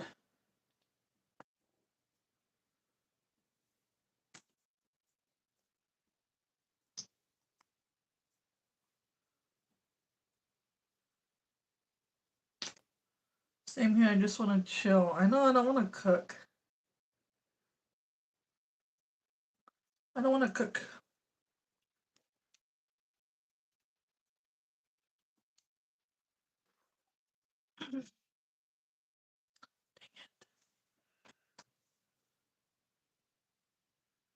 Binging YouTube. Yeah, she's gonna have a baby. They broke up? What? Are they still friends though? Or did he move back to wherever he's from?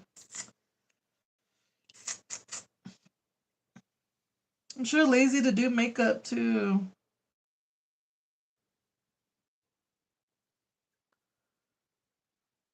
I think I'm gonna go to Hobby Lobby.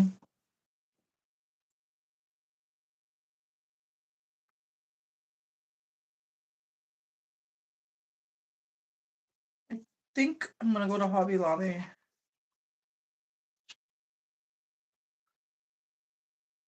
Do I need to go there though? Today's Wednesday. Mm,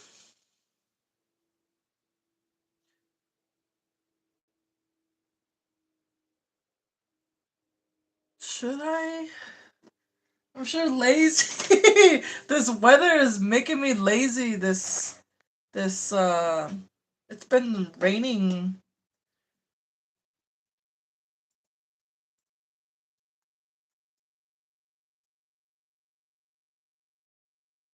Let me put on the scary story for you while I go get my stuff. Um,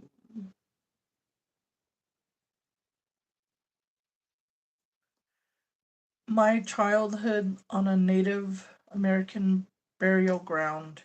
Ooh,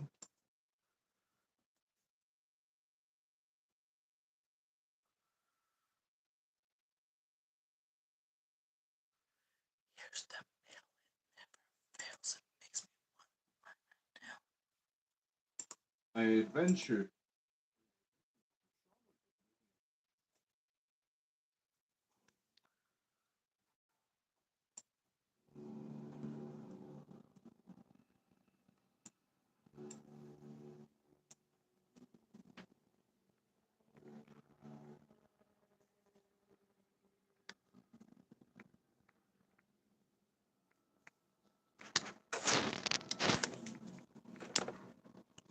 Oh, not educated. Welcome back to another episode of Sean Flynn Shadow Productions. I have an amazing episode here for you. A very spooky one. This is going to take you back to, I'm pretty sure a lot of you viewers out there who have experienced childhood hauntings, haunted houses, and just bad dreams, and just being forced to live in a place like this. So, my house that I lived in, like I mentioned before, going back to my childhood, we used to go to a lot of ceremonies. We used to experience a lot of spiritual things. And one of those things that I always just think about is whenever we would go to ceremonies and experience these things that would happen, it would always be good. It would always be good feelings. It would always be good interactions. But sometimes we would go home and our home would be the opposite of that. Now, in the home that I grew up in was in Winslow, Arizona.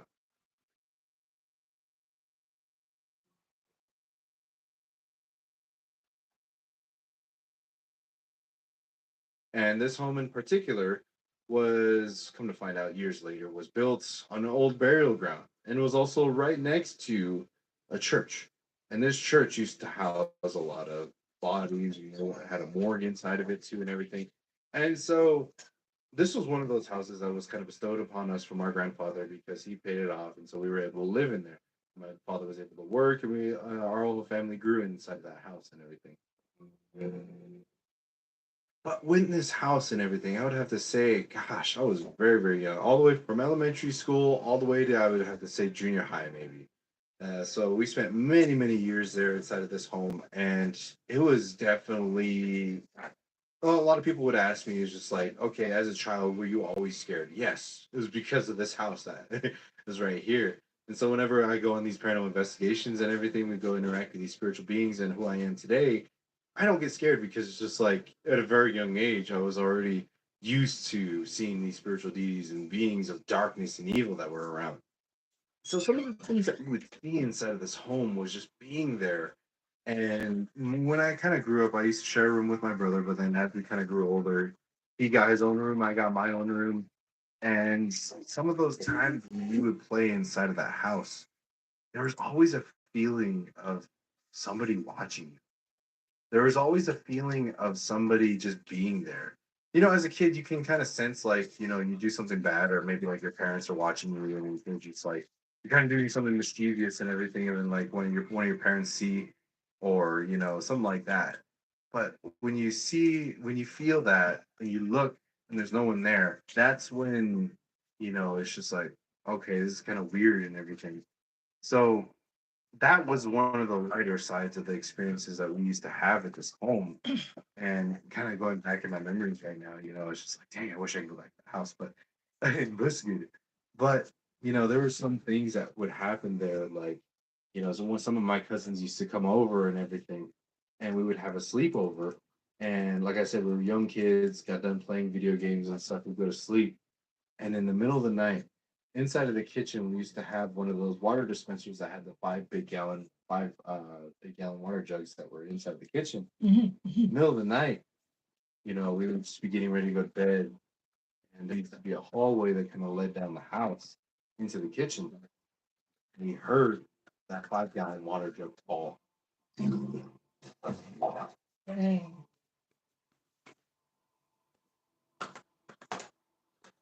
It just went water rushing everywhere. And we woke up. We were just like, what the heck? So we were kind of freaked out. I thought like my mom fell and my dad was there or something like that was happening. And so we went into the kitchen to go investigate. The water jug was fine. It's just like, okay. What? Oh, this is that. So then we ended up going back to sleep and everything. Told our parents the next day, and they were just like, it's really weird and everything. And so, but another time that we had at that house too, I remember I was sleeping inside of my old room, and my bed faced the door of the room. And when you look out the room, it was like a L, went that way down the hallway. And right alongside that wall was mirrors from the bottom to the top. And I remember I was sleeping one night and I wake up to hearing whispers.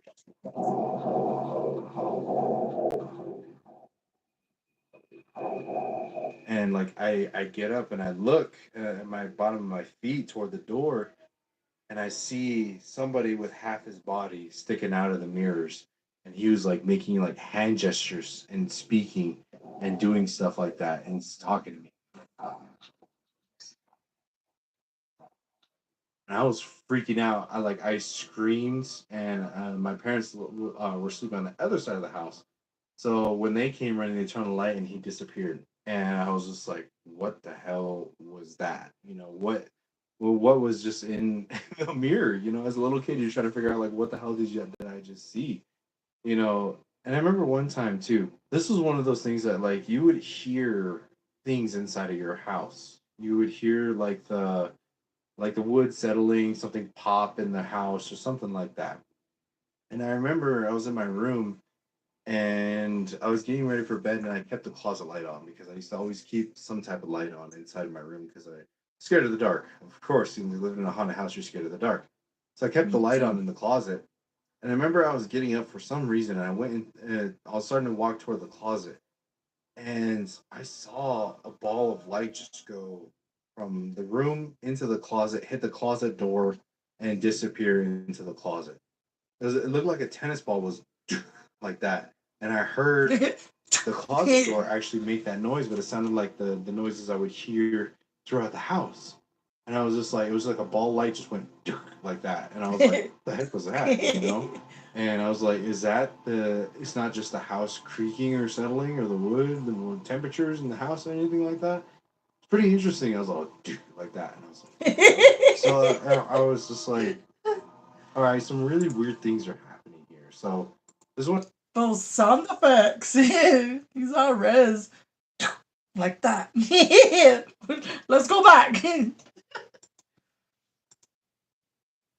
light just go from the room into the closet, hit the closet door, and disappear into the closet. It looked like a tennis ball was like that, and I heard the closet door actually make that noise, but it sounded like the noises I would hear throughout the house. And I was just like, it was like a ball light just went like that. And I was like, what the heck was that? And I was like, is that the, it's not just the house creaking or settling or the wood temperatures in the house or anything like that. It's pretty interesting. I was all like that. And I was like, what the hell? So I was just like, all right, some really weird things are happening here. So this is what I would tell my mom. Like at a very young age, that's one thing I love about my mother and my father is they both listened to us whenever we would have these experiences, these weird things that would kind of happen and everything inside of the house. Unlike in the movies, they'll be like, just go to sleep, just brush it off. They're like, we're gonna get a medicine man in here, and we're gonna make sure everything gets blessed, you get blessed, and no evil, dark things kind of come about. And that's when we found out this man told us that we lived on an old burial ground. Had some indigenous bones in there, but also living next to the church, some of the spirits that would pass on would sometimes go to the house as well. And he said, "There's a man that's on top of your roof. He looks down at you guys while you sleep and do everything every day. He looks at all of you guys, He plays tricks on your kids, he says. Me as a little kid, I'm sitting there like, what the fuck? You know, and just scared and everything. So he would do a blessing and a protection prayer and everything. And I would feel good after. The house would feel good, everything would feel good. But that's always one of the teachings that they give is if somebody passed away in your home, you're supposed to move. And you're not supposed to live on like an old burial ground that's like that because you can do a ceremony and everything. This is what I've come to find out. You can do ceremonies; they'll last for a good couple weeks, but then things will just kind of pop up again. Things would kind of just show up again. So one day, I was playing hide and go seek with my siblings, and so my little sister she went into the laundry room of the house, and so that was down. That was like a little bit down the hallway of the home, and so she was inside of there hiding, and so I was kind of like walking by. I was like, all right, game's over. I can't find you. And so I was walking down the hallway. It was on my left side. It was like one of those things you do a quick glance. I heard my sister walk up. She's like, hey, yeah. I was just like, and then I was going to go find my other sister. I did a quick look. I was like, hello. I was like, hey. And then look, and I see her there. She's small. And then I saw somebody else standing behind her. We were the only ones in the house. We used to do that whenever my mom and dad used to go to work or something like that, and it was just us kids home. We used to play Nerf gun wars, hide and go seek, or play video games and stuff like that. Just have fun. And I saw somebody standing behind her, and I freaked out, and like I did like a double take like that, and they weren't there anymore. The second look I did, and it looked like somebody was dressed in black with very like pale skin, and it was almost kind of like purple, and he had ears that kind of pointed out like this, and his eyes were just black with blood coming down. And I saw that real quick, and I was like, I did that, and then my little sister was like, "What?" And I was like, I didn't want to freak her out, and I was just like, "Come on, just come on with me." And then I told my older brother about it, so we started burning some sweetgrass and cedar, and so we just they're nice. The whole thing I never told my siblings about it until they were older because I didn't want to freak them out and everything. And so we did stuff like that. Certain things like that would kind of happen like that, and it was very, very kind of off-putting and we would just kind of live with it though. It's just like we would go get another ceremony done, last good couple weeks, maybe a month or two, and everything, and again it would just show up. I remember one Christmas time it was a really nice house. Inside of the kitchen, it looked like a two-story. It was vaulted, and there was some small windows up on the top, kind of old Adobe style. And I was walking. I was going to go into my mom and dad's room to ask them a question. And it was raining and storming outside. And I remember I was walking. You kind of have to walk past the kitchen to get to their room. And lightning struck. And there was somebody that was looking down from that window inside of our house.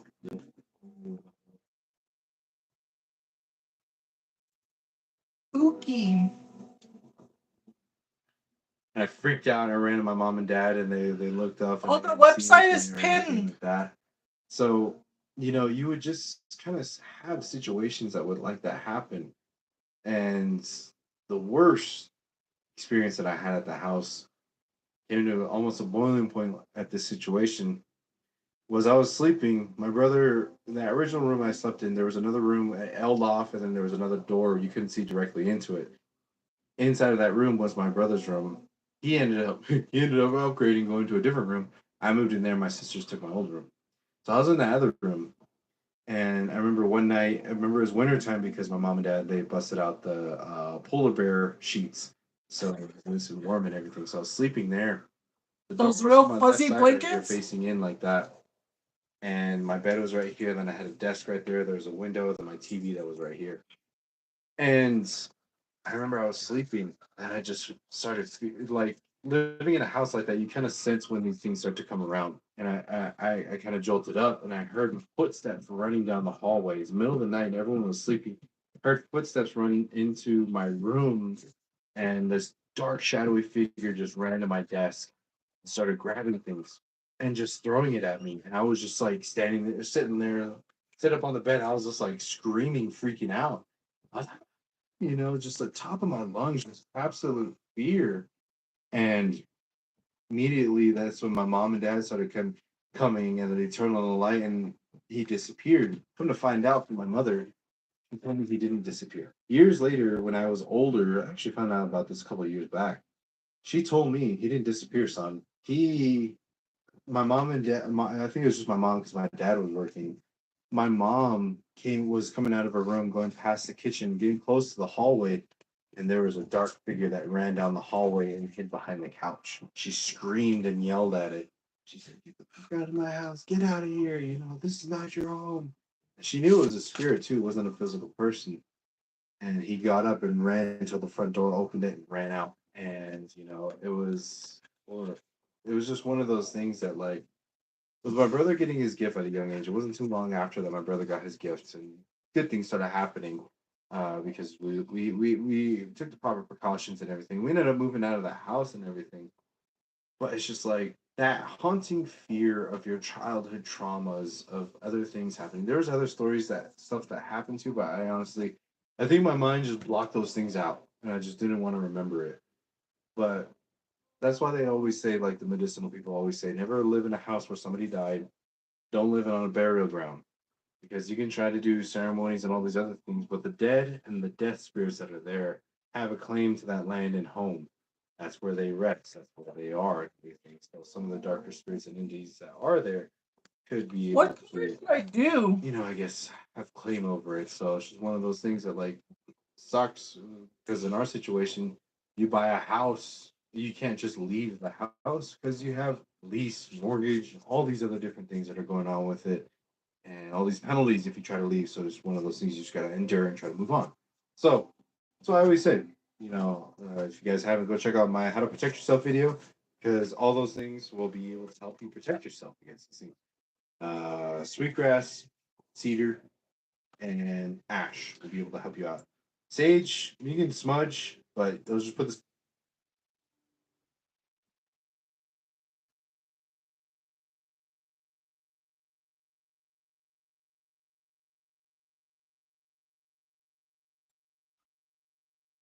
Okay, enough of that. What else is there?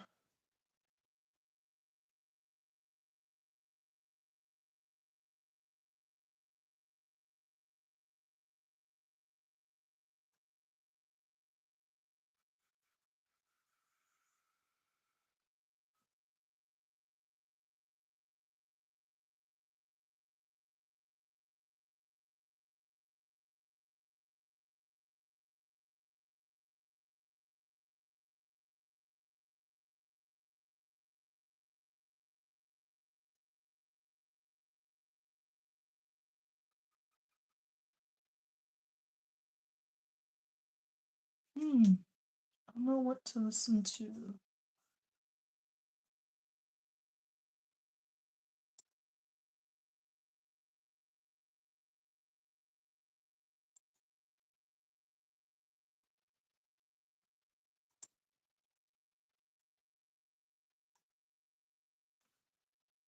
Haunted Appalachia encounters.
You did.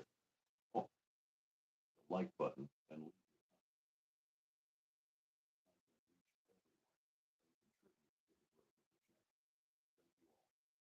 country or city.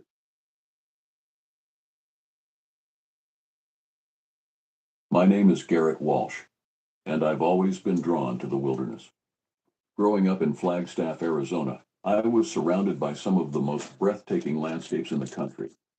The towering ponderosa pines of the Coconino National Forest were my playground, and the rugged peaks of the San Francisco Mountains were a constant backdrop to my childhood adventures. From an early age, my parents instilled in me a deep respect for nature. Weekends were spent hiking trails, identifying native plants, and learning survival skills. By the time I was a teenager, I could start a fire without matches, build a shelter from forest debris, and navigate using nothing but the stars and a rudimentary understanding of orienteering. As I grew older, my passion for the outdoors only intensified. I studied environmental science in college, dreaming of a career that would allow me to protect the wild spaces I loved so much. After graduation, I landed a job with the Arizona Game and Fish Department, working on wildlife conservation projects. It was during this time that I met Orson. Orson Reed was a fellow conservationist, a few years older than me, and with a wealth of experience that I envied. We hit it off immediately, bonding over our shared love of the outdoors and our commitment to preserving it. Orson had this infectious enthusiasm about him, always planning the next big adventure or proposing some new conservation initiative. Over the years, Orson and I became more than just colleagues. We were friends, confidants, and hiking buddies. We spent countless weekends exploring the diverse landscapes of Arizona, from the scorching deserts of the south to the alpine meadows of the north. We pushed each other to tackle more challenging trails, to venture further into the backcountry, always seeking that next breathtaking vista or hidden natural wonder.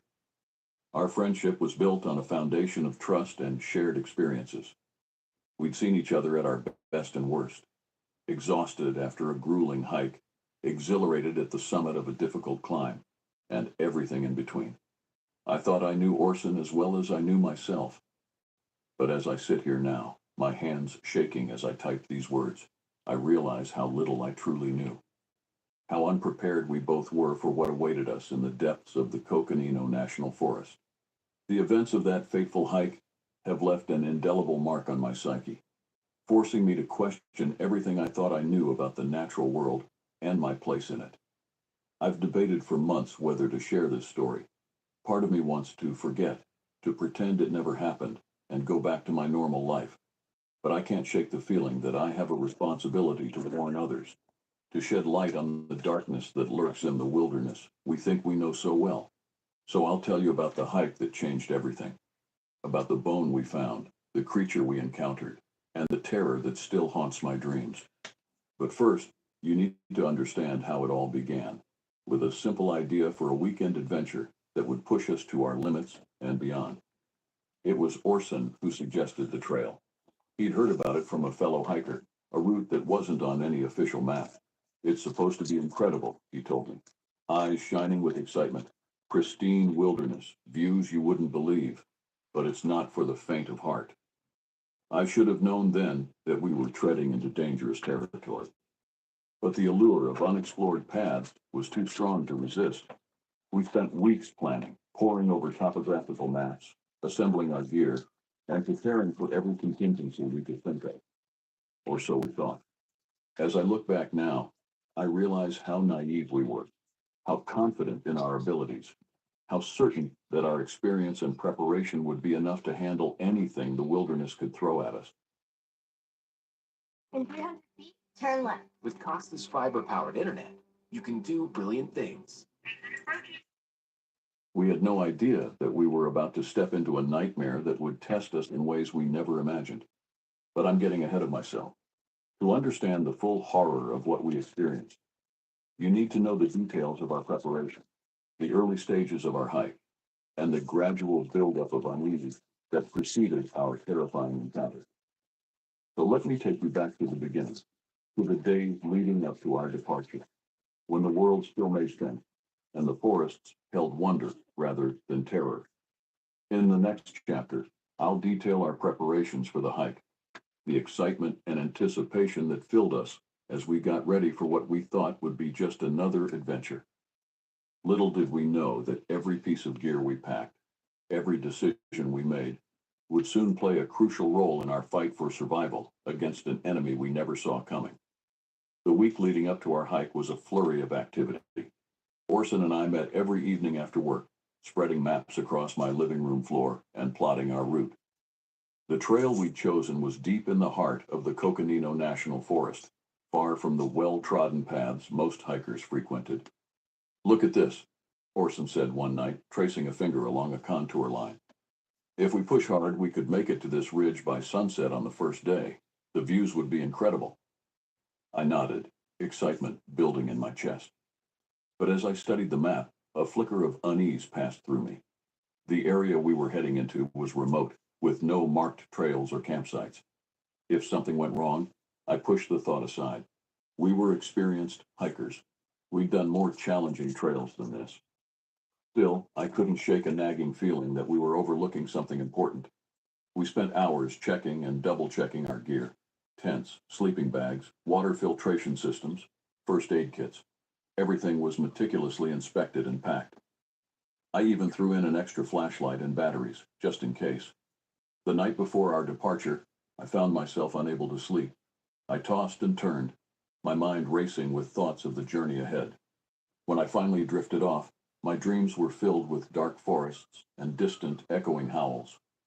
I awoke before dawn, groggy but wired with anticipation. Orson picked me up at 5 a.m., his beat-up Jeep loaded with our packs. As we drove out of Flagstaff, the first rays of sunlight were just beginning to paint the sky. "Ready for this?" Orson asked, flashing me a grin. I nodded, pushing down the last vestiges of unease. Born ready.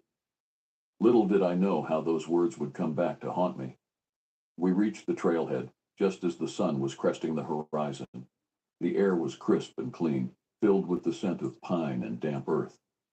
As we shouldered our packs and took our first steps onto the trail, I felt a surge of excitement. This was what I lived for, the promise of adventure, of pushing my limits and discovering new wonders. The first few hours of the hike were everything we'd hoped for. The trail wound through stands of towering ponderosas, occasionally opening up to reveal breathtaking vistas of distant mountains. We chatted easily as we walked, our conversation punctuated by the crunch of pine needles underfoot and the occasional call of a bird overhead. But as the day wore on and we ventured deeper into the forest, the atmosphere began to change subtly. The trees grew closer together, their branches intertwining overhead to create a canopy that blocked out much of the sunlight. The cheerful sounds of birdsong gradually faded, replaced by an oppressive silence. "Is it just me, or does something feel off?" I asked Orson during one of our rest breaks. He looked around, frowning slightly. "It is quieter than I expected, but that's probably just because we're getting into more remote territory. Animals aren't used to people out here." I nodded, trying to convince myself he was right, but I couldn't shake the feeling that we were being watched.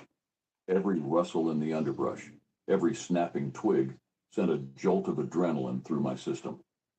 As afternoon faded into evening, we began to look for a suitable campsite. The ridge Orson had pointed out on the map was still a good 2 hours away, and with the light fading, we decided it was better to make camp where we were. We found a small clearing and quickly set up our tent. They said they were going As to I come gathered back. firewood, I couldn't help but notice how the shadows seemed to stretch and move in unnatural ways. More than once I spun around, certain I'd seen movement out of the corner of my eye, only to find nothing there.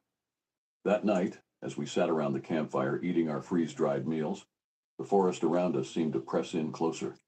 The dancing flames cast weird, elongated shadows that flickered and jumped, playing tricks on my eyes. "Did you hear that?" I asked suddenly, sitting up straight. Orson paused, listening intently. "Hear what?" "I thought I heard, I don't know, like a whisper or something." He shook his head. "Probably just the wind in the trees. Try to relax, Garrett. We've got a long day ahead of us tomorrow." I nodded, but sleep was long in coming that night. Every time I closed my eyes, I saw shadowy figures moving just beyond the firelight. And in the distance, so faint I could almost convince myself Why is everyone spiraling over YouTube banning ad blockers? Like, chill guys, just use Pi. It's a free Chrome extension and it. I was imagining it. I heard something that sounded like laughter, high, cold, and utterly inhuman. We broke camp early the next morning, eager to make up for lost time. The unease of the previous night had faded somewhat in the light of day, but there was still a tension in the air, a feeling that something wasn't quite right. As we hiked, I noticed that the forest was changing. The familiar ponderosas were giving way to older, gnarled trees I didn't recognize. Their bark was dark and twisted, their branches reaching out like grasping fingers. The ground beneath our feet became soft and spongy, covered in a thick layer of moss that muffled our footsteps. It was nearing midday when Orson suddenly stopped short, causing me to nearly run into him. "What's wrong?" I asked, peering around him. He pointed to something just off the trail. "What do you make of that?" I followed his gaze and felt my breath catch in my throat. There, half buried in the moss, was a bone. But not just any bone. This was massive, easily as long as my arm, and wickedly curved. Is that from a bear?" I asked, my voice barely above a whisper. Orson shook his head slowly. "I've never seen a bear bone that big, or shaped like that." We approached cautiously, both drawn and repelled by the grisly discovery. As we got closer, I could see that the bone wasn't weathered or old. It looked fresh, as if whatever it had belonged to had died recently. "We should report this when we get back," Orson said, pulling out his camera to take a picture. "The Game and Fish Department will want to know about it." I nodded, unable to take my eyes off the bone. Something about it filled me with a deep primal dread. Whatever this had come from, it was big, and if it was still in these woods. "Maybe we should turn back," I suggested, hating how shaky my voice sounded. Orson looked at me, surprise evident on his face. "Turn back? Garrett, we've barely started. We can't let one weird thing spook us." I wanted to argue, to insist that this was more than just one weird thing. But I could see the determination in Orson's eyes. He wasn't going to give up on this hike, and I couldn't let him go on alone. So we pressed on, leaving the bone behind. But its image stayed with me, burned into my mind.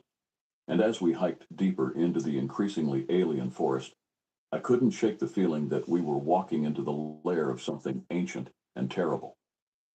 The rest of the day passed in a blur of growing unease. The trail became harder to follow, often disappearing entirely and forcing us to navigate by map and compass. The trees grew denser, their branches intertwining overhead to create a canopy that blocked out most of the sunlight. What little light did filter through seemed weak and sickly, casting everything in a pallid greenish glow. We made camp that night in a small clearing, if you could call it that. It was more of a gap between the twisted trees, barely large enough for our two tents. As we ate our dinner in silence, I couldn't help but feel that the forest was watching us, waiting. Every snapping twig, every rustle of leaves sent my heart racing. Sleep, when it finally came, was fitful and filled with nightmares. I dreamed of massive, shadowy creatures moving through the trees, of bones scattered across the forest floor, of a deep rumbling laugh that seemed to come from the earth itself. I awoke in the pre-dawn darkness, drenched in sweat and trembling. And as I lay there, trying to calm my racing heart, I heard it, a sound that made my blood run cold. From somewhere in the darkness came a low, guttural growl, unlike anything I'd ever heard before. Whatever was out there, it was close, and it was hungry. The growl faded, leaving behind a silence so complete it was almost deafening. I lay frozen in my tent, hardly daring to breathe. My mind raced, trying to rationalize what I'd heard. A bear? A mountain lion? But deep down I knew it was neither. Whatever had made that sound was something else entirely. I don't know how long I lay there, every muscle tense, straining my ears for any sign of the creature's return. Eventually, the first weak light of dawn began to filter through the tent walls. Only then did I allow myself to move, to unzip my sleeping bag with trembling hands. I crawled out of my tent to find Orson already up, crouched by the remains of our campfire. One look at his face told me he'd heard it too. "What was that?" I whispered, my voice hoarse with fear. Orson shook his head slowly. "I don't know, but I think we should get out of here." The admission shocked me. Orson, who had been so eager to push on despite my misgivings, now looked pale and shaken. Whatever bravado had driven him before had evaporated in the face of that unearthly growl. We packed up camp in record time, our movements quick and jerky, our eyes constantly scanning the surrounding forest. As we shouldered our packs and prepared to leave, I noticed something that made my blood run cold. Tracks. Massive, misshapen tracks pressed into the soft earth around our campsite. They were like nothing I'd ever seen before. Too large to be a bear, too oddly shaped to be any known predator. 5 toes, each ending in what... Activating programming. Great idea! what looked like a wickedly curved claw. Orson, I called, my voice barely above a whisper. Look at this. He came over, his face draining of what little color it had left as he saw the tracks. Without a word, he grabbed my arm and pulled me onto the trail. We didn't need to discuss our plan. We both knew we had to get out of these woods as fast as possible. We set off at a grueling pace, our earlier careful hiking replaced by a desperate flight. The forest around us seemed to have changed overnight. The trees loomed closer, their branches reaching out like grasping hands. The very air felt thick and oppressive, as if the forest itself was trying to slow us down. We had been moving for maybe an hour when we heard it again. That bone-chilling growl. Closer now, much closer. And this time it was accompanied by the sound of something large moving through the underbrush, branches snapping under its weight. Run, Orson yelled, all pretense of stealth abandoned. We took off at a dead sprint, our heavy packs bouncing painfully against our backs. I could hear it behind us, crashing through the forest with terrifying speed. Whatever this thing was, it was gaining on us. I risked a glance over my shoulder and immediately wished I hadn't. Through the trees, I caught a glimpse of something massive and dark, moving with a speed that defied its size. I saw a flash of teeth, a glint of claw, and then it was gone, obscured by the dense foliage. We ran until our lungs burned and our legs felt like lead. Just when I thought I couldn't take another step, the trees ahead began to thin. We burst out of the forest onto a rocky outcropping, the ground falling away before us into a steep ravine. There, Orson gasped, pointing to a narrow path that wound down the cliff face. If we can make it down there, we might lose it. We had no choice. I could hear the creature crashing through the trees behind us, getting closer by the second. We started down the path, half running, half sliding down the treacherous slope. Loose rocks skittered under our feet, threatening to send us tumbling into the ravine below. My hands were soon bloody from grabbing at sharp rocks to keep my balance. But fear drove us on, the sound of pursuit spurring us to impossible speeds. We were about halfway down when I heard Orson cry out. I turned to see him lose his footing, his pack throwing him off balance. For a heart-stopping moment, he teetered on the edge of the path. Then, with a look of terror I'll never forget, he fell. I watched helplessly as Orson tumbled down the slope, bouncing off rocks and disappearing into the thick undergrowth below. I wanted to go after him, to help him, but a bone-chilling roar from above reminded me of the imminent danger. With a silent apology to my friend, I continued down the path, my heart pounding so hard I thought it might burst from my chest. I reached the bottom of the ravine and plunged into the dense forest without looking back. I ran until I couldn't run anymore, until my legs gave out and I collapsed to the forest floor, gasping for breath. Only then did I realize that the sounds of pursuit had faded. Whatever that thing was, it seemed I had finally lost it. But at what cost? Orson was gone, possibly dead, and I was alone in a forest that suddenly seemed infinitely vast and hostile. As the adrenaline faded, leaving me shaking and weak, the full horror of our situation began to sink in. What had we stumbled into? What was that creature? And how the hell was I going to get out of these woods alive? As darkness began to fall, bringing with it a chorus of unfamiliar and terrifying sounds, I huddled at the base of a large tree, my knife clutched in my trembling hands. I knew that sleep was out of the question.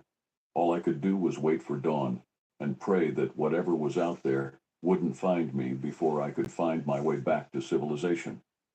Little did I know, my ordeal was far from over. The night ahead would test me in ways I never thought possible, and the morning would bring revelations that would shake my understanding of the world to its very core. The darkness that fell over the forest was unlike anything I'd ever experienced. It was a living thing, pressing in on me from all sides, filled with sounds and movements that set every nerve on edge. The familiar nighttime chorus of crickets and owls was replaced by stranger, more unsettling noises. 23 minutes. Weird chittering sounds, low moans that might have been the wind, but probably weren't, and occasionally that same deep, rumbling growl that had first alerted us to the creature's presence. I sat with my back pressed against the rough bark of the tree, my knife clutched so tightly in my hand that my knuckles were white. Every rustle in the underbrush, every snapping twig, sent a fresh surge of adrenaline through my system. More than once I was certain I saw shapes moving in the darkness, large, misshapen things that seemed to flicker in and out of existence. As the hours crawled by, my mind began to play tricks on me. Exhaustion and fear combined to create a nightmarish fugue state, where reality and hallucination blurred together. I found myself thinking of the bone we'd found, of the tracks around our campsite, of the glimpse I'd caught of the creature as it chased us. What was it? Some unknown species? A survivor from a prehistoric age? Or something else entirely? Something that defied scientific explanation? And what about Orson? The image of him falling, tumbling down that rocky slope, played over and over in my mind. Was he dead? Injured? Or worse, had the creature found it? The thought of my friend in the clutches of that thing was almost... Are you too eating much to seeds? bear. Just when I thought the night would never end, when I was on the verge of screaming just to break the maddening silence, I saw the first faint lightening of the sky through the trees. What was your Dawn was mom's coming. username? I had survived the night, And I said, but my relief was short-lived. As the forest around me slowly came into focus, I realized that nothing looked familiar.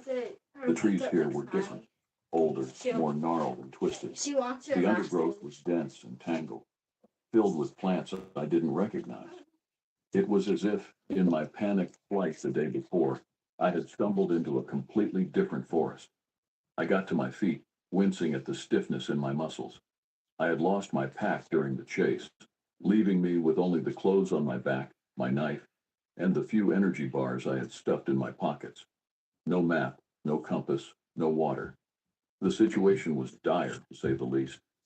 I picked a direction at random and started walking, hoping to find some sign of civilization, a trail, a road, anything. But as the day wore on and the sun climbed higher in the sky, I began to lose hope. The forest seemed endless, each twisted tree. The forest seemed endless, each twisted tree indistinguishable from the last. The air was thick and humid, making it difficult to breathe. Strange birds called from the canopy overhead, their cries unlike anything I'd ever heard before. As I pushed through the dense undergrowth, I began to notice other unsettling details. The ground was littered with bones, some small, possibly from rodents or birds, but others disturbingly large and misshapen. I tried not to think about what kind of creature they might have come from. By midday, my throat was parched and my stomach cramped with hunger. I had rationed my energy bars, but I knew they wouldn't last long. Water was becoming a critical concern. I listened for the sound of a stream or river, but heard nothing except the eerie calls of unseen animals. It was late afternoon when I stumbled upon the clearing. At first, I thought I was hallucinating. In the center of the small open space stood a structure, if you could call it that. It looked like a crude shelter made of branches and animal hides, with strange symbols painted on its walls in what looked disturbingly like dried blood. I approached cautiously, every instinct screaming at me to turn and run, but I was desperate for any sign of human presence, even if it was as bizarre and unsettling as this. As I got closer, I noticed something that made my blood run cold. Hanging from the branches of the shelter were what looked like human skulls, bleached white by the sun. I was about to turn and flee when I heard it, a low, guttural growl coming from behind me. I spun around, my heart pounding in my chest, and found myself face to face with the creature that had been haunting my nightmares. It was massive, easily 8 feet tall, with a body that seemed to be a nightmarish blend of bear and ape. Its fur was matted and patchy, revealing leathery skin underneath. But it was the face that truly horrified me. A twisted, almost human visage with eyes that gleamed with an unsettling intelligence. For a moment, we stood frozen, staring at each other. Then, with a roar that shook the very air, it charged. I dove to the side, rolling through the underbrush as the creature's massive claws swept through the space where I had been standing. I scrambled to my feet, my mind racing. I knew I couldn't outrun this thing. My only hope was to somehow outsmart it. I darted towards the crude shelter, hoping to use it as cover. The creature pursued, its heavy footfalls shaking the ground. As I reached the shelter, I noticed a spear leaning against one of the supports. Without thinking, I grabbed it, spinning to face the oncoming monster. It was almost upon me, its jaws open wide, saliva dripping from yellowed fangs. In that moment, time seemed to slow. I saw every detail with crystal clarity. The matted fur, the wild eyes, the wickedly curved claws, and I acted on pure instinct. As the creature lunged, I thrust the spear forward with all my strength. The crude weapon struck home, piercing the creature's chest. It let out a deafening roar of pain and rage, thrashing wildly. I held on to the spear with all my might, driving it deeper. Hot, foul-smelling blood poured over my hands. For what felt like an eternity, we were locked in a deadly embrace. Me clinging to the spear, the creature trying to reach me with its claws. Then, slowly, I felt its strength begin to fade. Its roars turned to whimpers, then to a rattling wheeze. Finally, with a shudder that ran through its entire massive frame, it collapsed. I stumbled backward, my whole body shaking. I couldn't believe what had just happened. I had faced the nightmare and somehow survived. But as the adrenaline began to fade, I realized my ordeal was far from over. I was still lost in this strange, hostile forest, with no food, no water, and no idea how to get back to civilization. And worse, a terrifying thought occurred to me. What if this creature wasn't alone? What if there were more of them out there? I don't know how long I stood there, staring at the fallen creature, my mind struggling to process what had happened. It was the sound of something moving in the underbrush that finally snapped me out of my daze. Whether it was another monster or just some forest animal, I couldn't risk staying in one place. I grabbed the bloodied spear and what looked like a crude water skin from the shelter, then set off in a random direction, putting as much distance between myself and the clearing as possible. I walked for hours, pushing through dense vegetation, climbing over fallen logs, always listening for any sign of pursuit. As night began to fall, I found a relatively sheltered spot between the roots of a massive tree. I was exhausted, my muscles aching, my hands raw and bleeding from the struggle with the creature.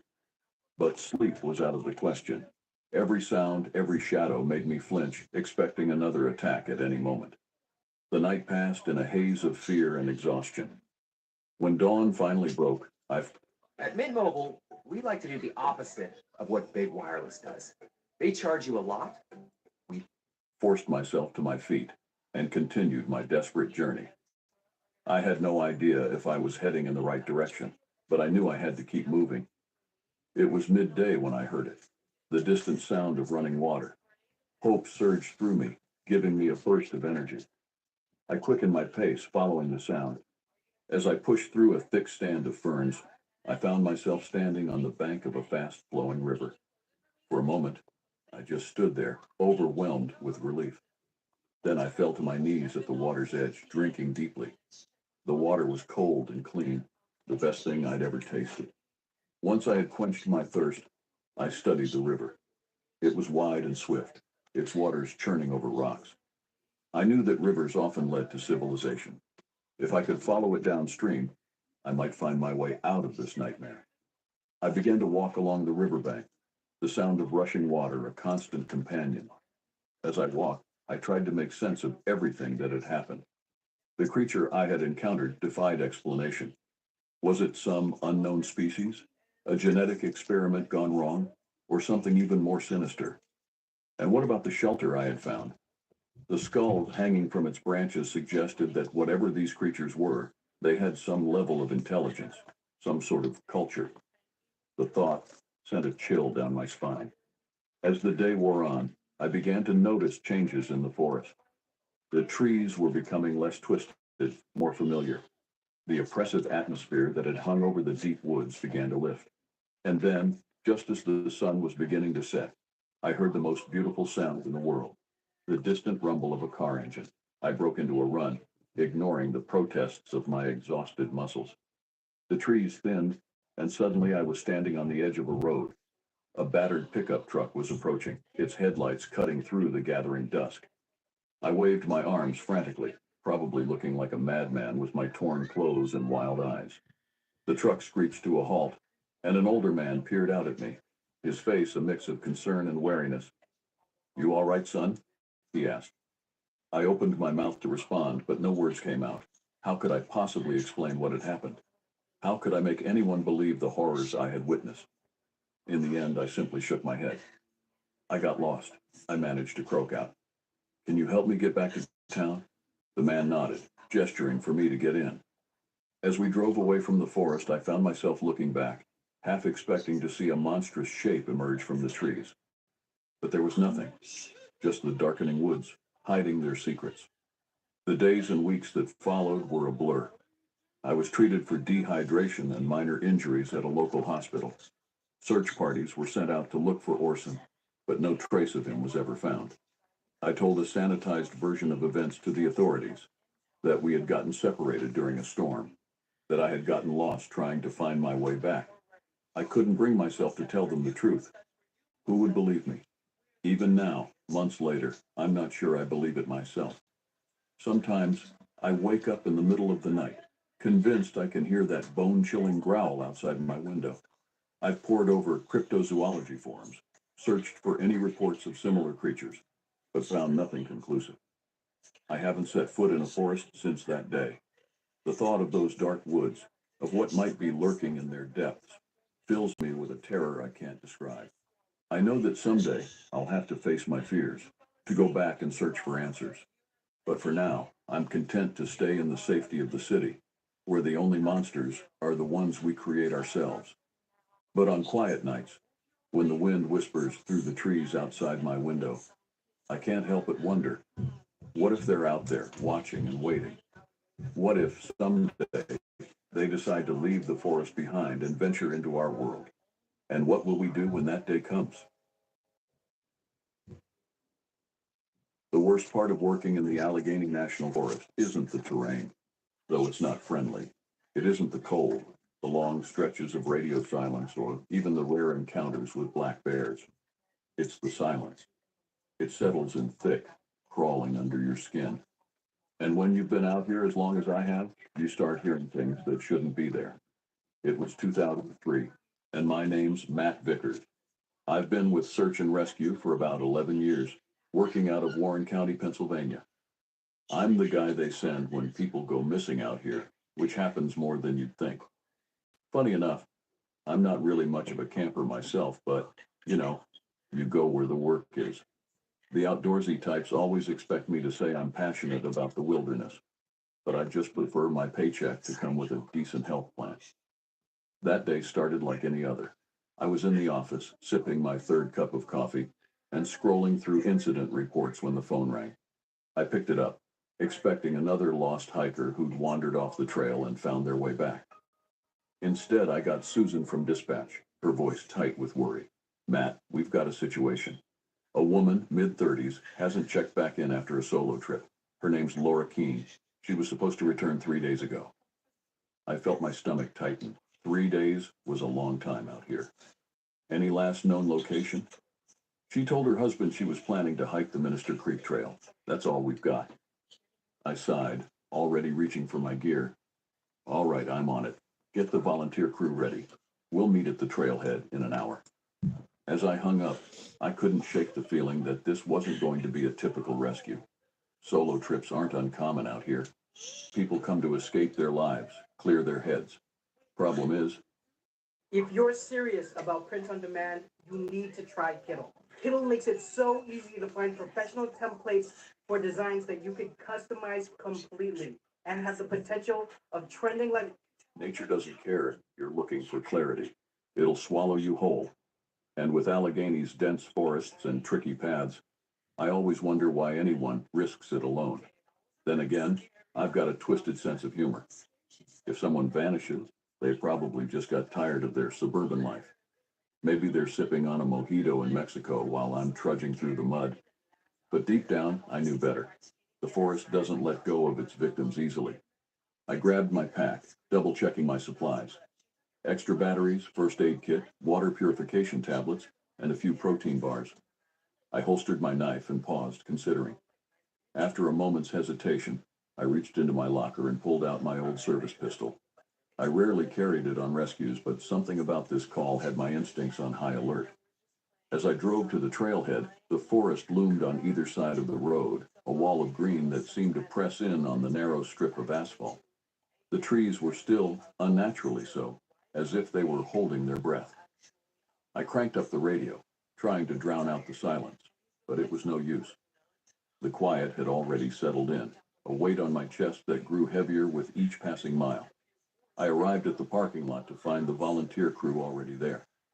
Local guys, good folks, but they're more into the social aspect of the job. They want to be the hero without considering the fact that heroism out here usually involves hauling a body bag. I nodded to them as I pulled up, noting the eager faces of the newer recruits mixed with the grim determination of the veterans. As I stepped out of my truck, the silence of the forest hit me like a physical force. No bird song, no rustling leaves, just an oppressive quiet that seemed to swallow every sound. I suppressed a shiver and turned to address the group. All right, listen up. We've got a missing hiker, Laura Keene. Last seen 3 days ago on the Minister Creek Trail. We'll split into teams of 2 and sweep the area. Radio check-ins every 30 minutes.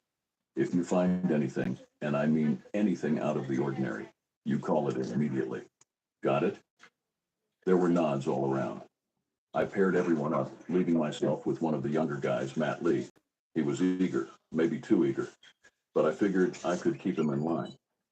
As we geared up and prepared to head out, I couldn't shake the feeling that we were being watched. I glanced at the tree line, half expecting to see eyes glinting in the shadows. But there was nothing, just the endless expanse of green, silent and waiting. I took a deep breath, shouldered my pack, and stepped onto the trail. The search for Laura Keene had begun, but as the trees closed in around us, I couldn't help but wonder if we were walking into something far worse than a simple rescue mission. The forest had secrets, and I had a sinking feeling we were about to uncover one of them.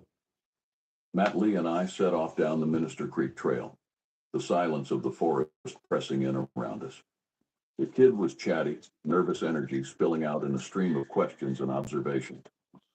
So, Vickers, you've been doing this for what, a decade now? He asked, ducking under a low-hanging branch. 11 years, I grunted, scanning the ground for any sign of disturbance. Ever think about leaving all this behind? I paused, considering my answer. I already did, kid. That's why I'm still here. He looked confused, but I didn't elaborate. The truth was, I'd tried to leave once about 5 years back. Took a job in Pittsburgh, thought I'd enjoy city life. But the forest called me back. It always does. We trekked for hours, the air growing thicker, heavier with each step. Matt's enthusiasm waned as the reality of the search set in. The forest had a way of crushing optimism. Hey, Vickers, Matt said, his voice low. You ever find someone out here that wasn't, all there when you found them? I knew what he meant. The forest changed people, even if they survived. Once, I said, not elaborating. That shut him up. As we pushed deeper into the woods, that familiar itch started at the back of my neck. The feeling of being watched. I'd learned long ago not to ignore it. Keep your eyes open, I told Matt, and stay close. The trees seemed to lean in, their branches reaching for us like gnarled fingers. The silence was broken only by our labored breathing and the crunch of leaves underfoot. Then, suddenly, Matt stopped. Vickers, look. I followed his gaze. There, just off the trail, was a small clearing. It wasn't on any map I'd seen, and the trees around it looked wrong. They grew at odd angles, reaching in different directions, but not toward the sun. Someone made camp here, Matt said, crouching down by what looked like a fire pit.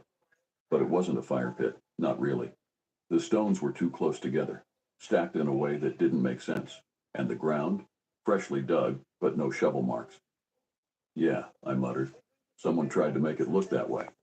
Matt was already poking around, and I could see his face shift from curiosity to something more serious.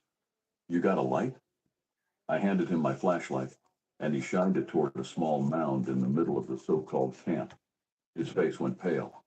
Vickers, what the hell is that? It took me a second to process. It was a foot, not just any foot. A woman's, half buried in the dirt, clean cut at the ankle, like someone had taken a hacksaw to it. The nails were painted a bright red, chipped, but still noticeable. Matt gagged, stumbled backward. I didn't. You get used to it in this line of work. Though this was one of the cleaner cutoff scenes I'd encountered. I crouched down. Why is filing your taxes with Free Tax USA different? Well, for starters, our premium. Trying to piece together the scene. This isn't where she died, I said. This is staged. What do you mean? Matt asked, barely holding it together. Someone just left her here? Not her, I corrected. Just a part of her. Then it clicked. The fire pit. That wasn't a campsite. It was a marker, a way to make us stop. Someone wanted us to find this. Who the hell would do that? Matt asked, his voice trembling now. I didn't answer. Truth is, I didn't know, but I've been around long enough to know when something's off. This wasn't some backwoods psychopath hiding bodies. This was a message. We radioed it in, but by the time the rest of the crew showed up, it was getting dark. And there's an unspoken rule in these woods. You don't stay after sunset. We marked the spot and agreed to come back with more gear in the morning. Matt was still shaken up, and I couldn't blame him. First time seeing something like that tends to mess with your head. Me, I was more concerned with the fact that someone had gone through the trouble of leaving a foot behind, knowing full well we'd find it. As we made our way back to base camp, I couldn't shake the feeling that we were being herded, like pieces on a chessboard, moved by an unseen hand. The forest had always been dangerous, but now it felt malevolent. That night, sleep eluded me. I tossed and turned in my tent. The image of that severed foot burned into my mind. The precision of the cut, the deliberately placed stones, it all pointed to something far more sinister than a simple disappearance. As the first light of dawn filtered through the trees, I was already up and ready to go. The rest of the team looked haggard, dark circles under their eyes, suggesting I wasn't the only one who'd had a restless night.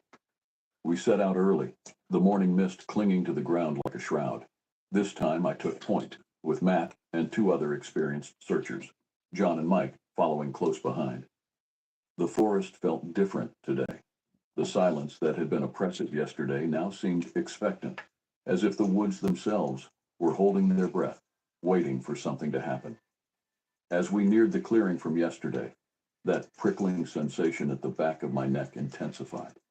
I held up a hand, signaling the others to stop. What is it? John whispered. I shook my head, unable to put the feeling into words. Something's not right. Keep your eyes open. We pushed through the underbrush, emerging into the clearing. And that's when we saw it.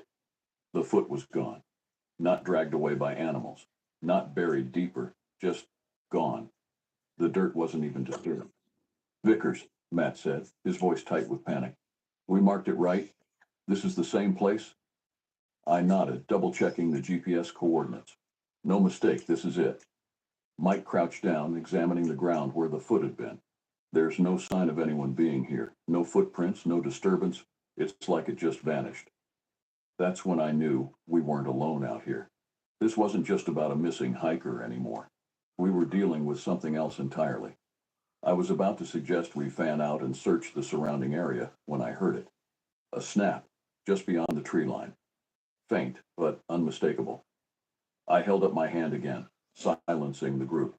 We all stood stock still, straining to hear. Another sound. A rustle, soft movement. Like someone or something trying to sneak through the underbrush, but not quite getting the hang of it.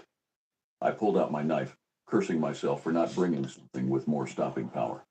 Spread out, I whispered. Whatever it is, we need to find it. We moved cautiously, each taking a different direction.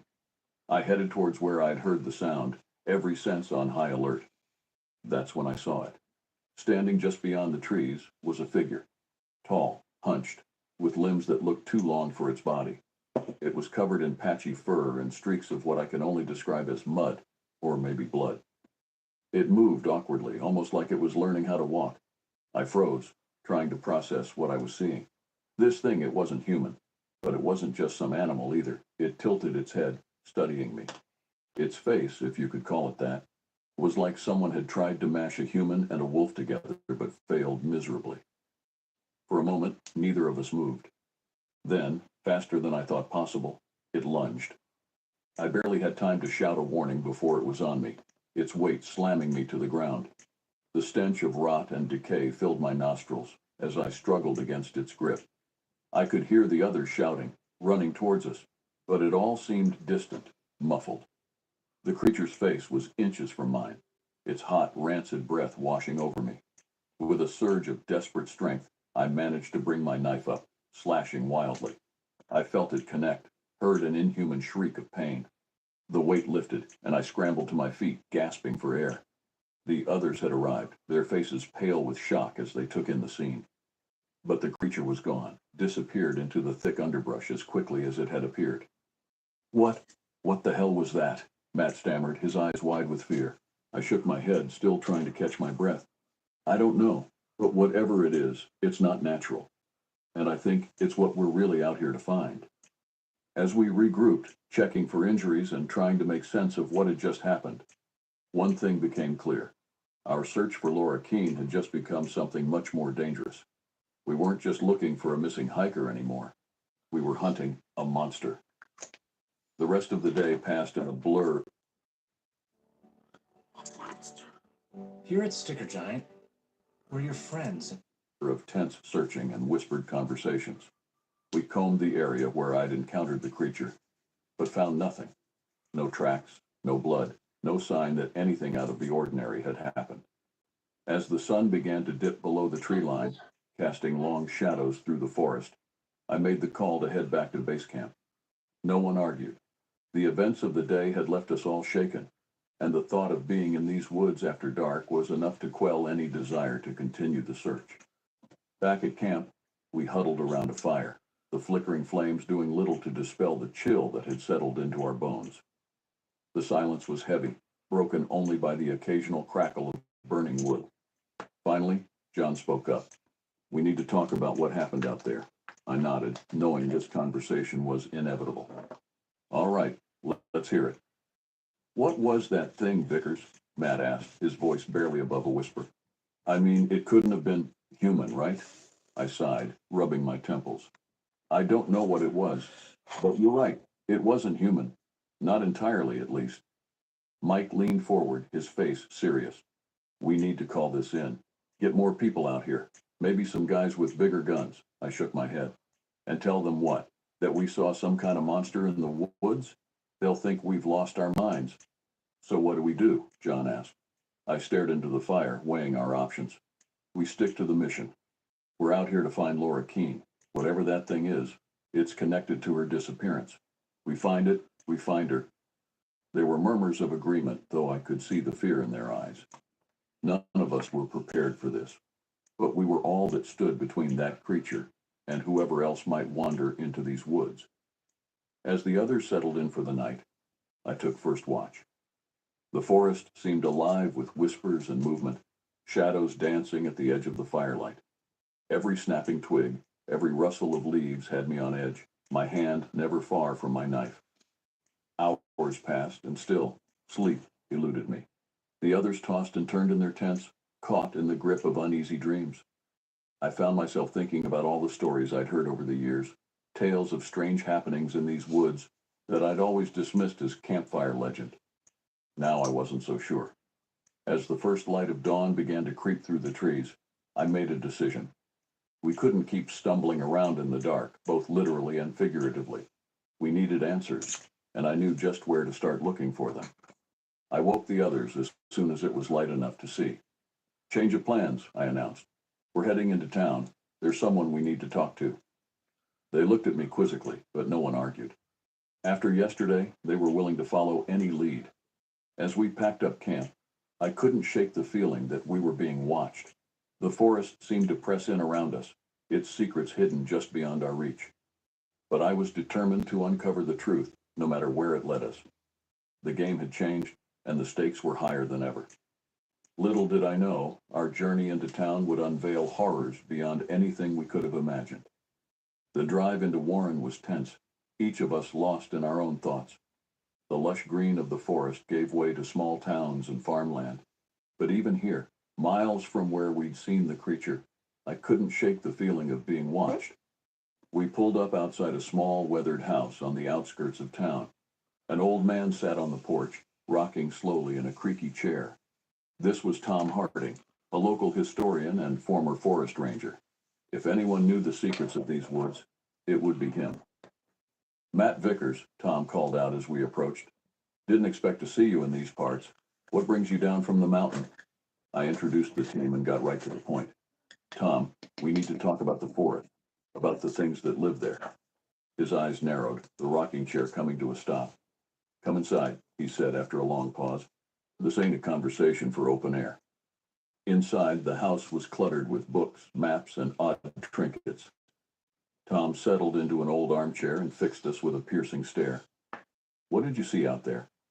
We took turns recounting the events of the past 2 days, the severed foot, its mysterious disappearance, and finally, my encounter with the creature. Tom listened without interruption, his expression growing more grave with each word.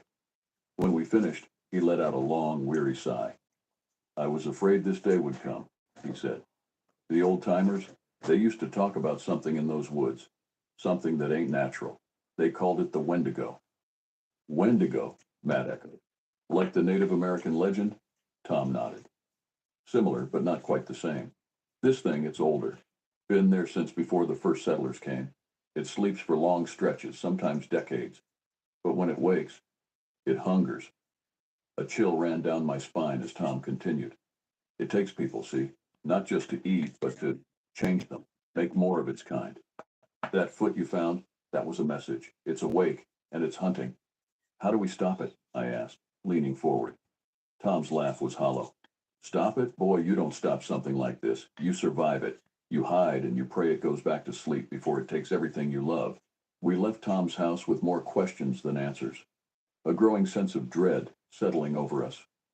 As we drove back towards the forest, I noticed Matt fiddling with something. What's that? I asked. He held up a small leather-bound book, swiped it from Okay, nature boy, what's that bird then? Tom's place, he admitted. It looked important. Maybe it has more information about this Wendigo thing. I should have been angry, but part of me was glad he'd taken it. We needed every advantage we could get. Back at the ranger station, we pored over the book. It was a journal filled with accounts of disappearances, strange sightings, and rituals meant to ward off evil. But one entry caught my eye. The beast fears fire and iron. Its lair lies where the trees grow twisted, in the heart of the dark wood. Beware the new moon, for that is when it hunts. I checked the calendar. The new moon was tonight. Gear up, I told the team. We're going back in, and this time we're prepared. We armed ourselves with makeshift torches and anything iron we could find. Fireplace pokers, old horseshoes, even a cast iron skillet. It wasn't much, but it was all we had.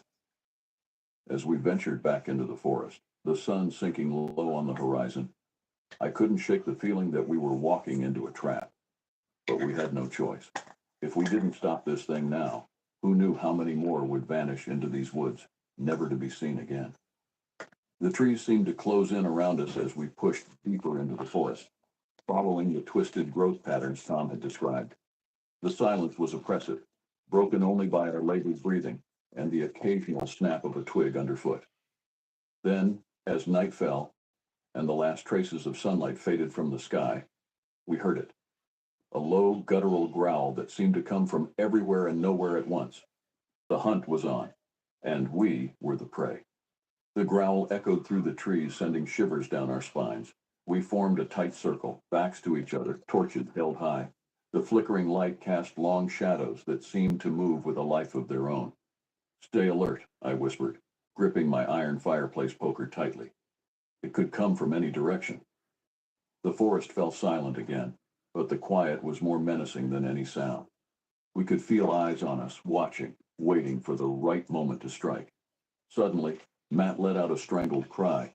I whirled around to see the creature, its elongated limbs wrapped around him, dragging him into the darkness. No! I shouted, lunging forward with my torch. The flames licked at the creature's patchy fur, and it let out an inhuman shriek, releasing Matt. For a moment, I got a clear look at the thing. It was even more horrifying up close, a grotesque amalgamation of human and animal features, with eyes that glowed with an unnatural hunger. Fall back, I yelled, grabbing Matt and pulling him to his feet. We retreated, keeping our torches between us and the creature. It stalked the edge of our circle of light, letting out low, guttural sounds that might have been words in some twisted language. I could see intelligence in its eyes. This wasn't just some mindless beast. It was calculating, planning its next move. John swung his iron skillet at it as it darted in, connecting with a sickening thud. The creature howled in pain, recoiling from the touch of iron. It's working, Mike shouted. The iron hurts it. But our small victory was short-lived. The creature's howl was answered by another, then another. More glowing eyes appeared in the darkness around us. There's more than one, I realized with growing horror. We're surrounded. The creatures closed in, their twisted forms illuminated by our torchlight. We fought desperately, swinging our makeshift weapons and trying to keep the flames between us and them. I lost track of time as we battled. Minutes or hours could have passed. All I knew was the frantic rhythm of attack and defense, the acrid smell of singed fur, and the terrifying sounds of inhuman shrieks mingling with our own shouts of fear and determination. Then, just as suddenly as it had begun, it was over.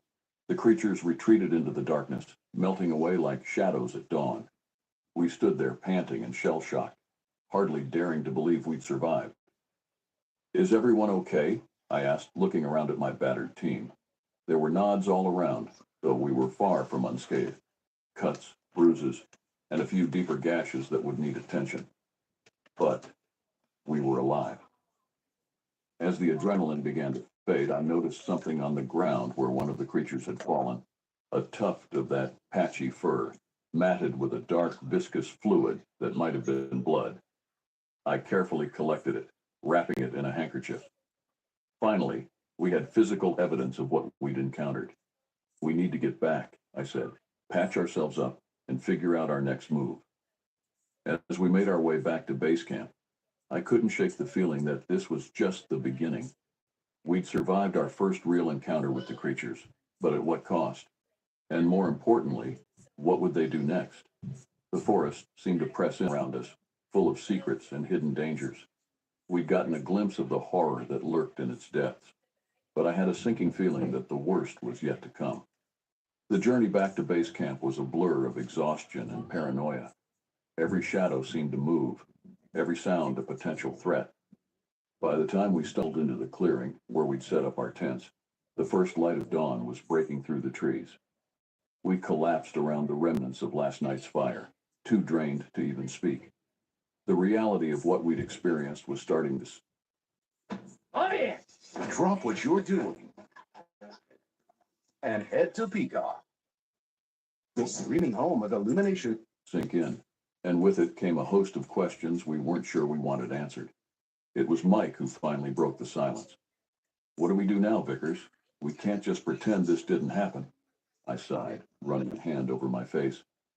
We don't have much choice. Who's going to believe us? We have evidence, Matt pointed out, nodding towards the handkerchief containing the tuft of creature fur. We could take it to the authorities, get some experts involved. I shook my head.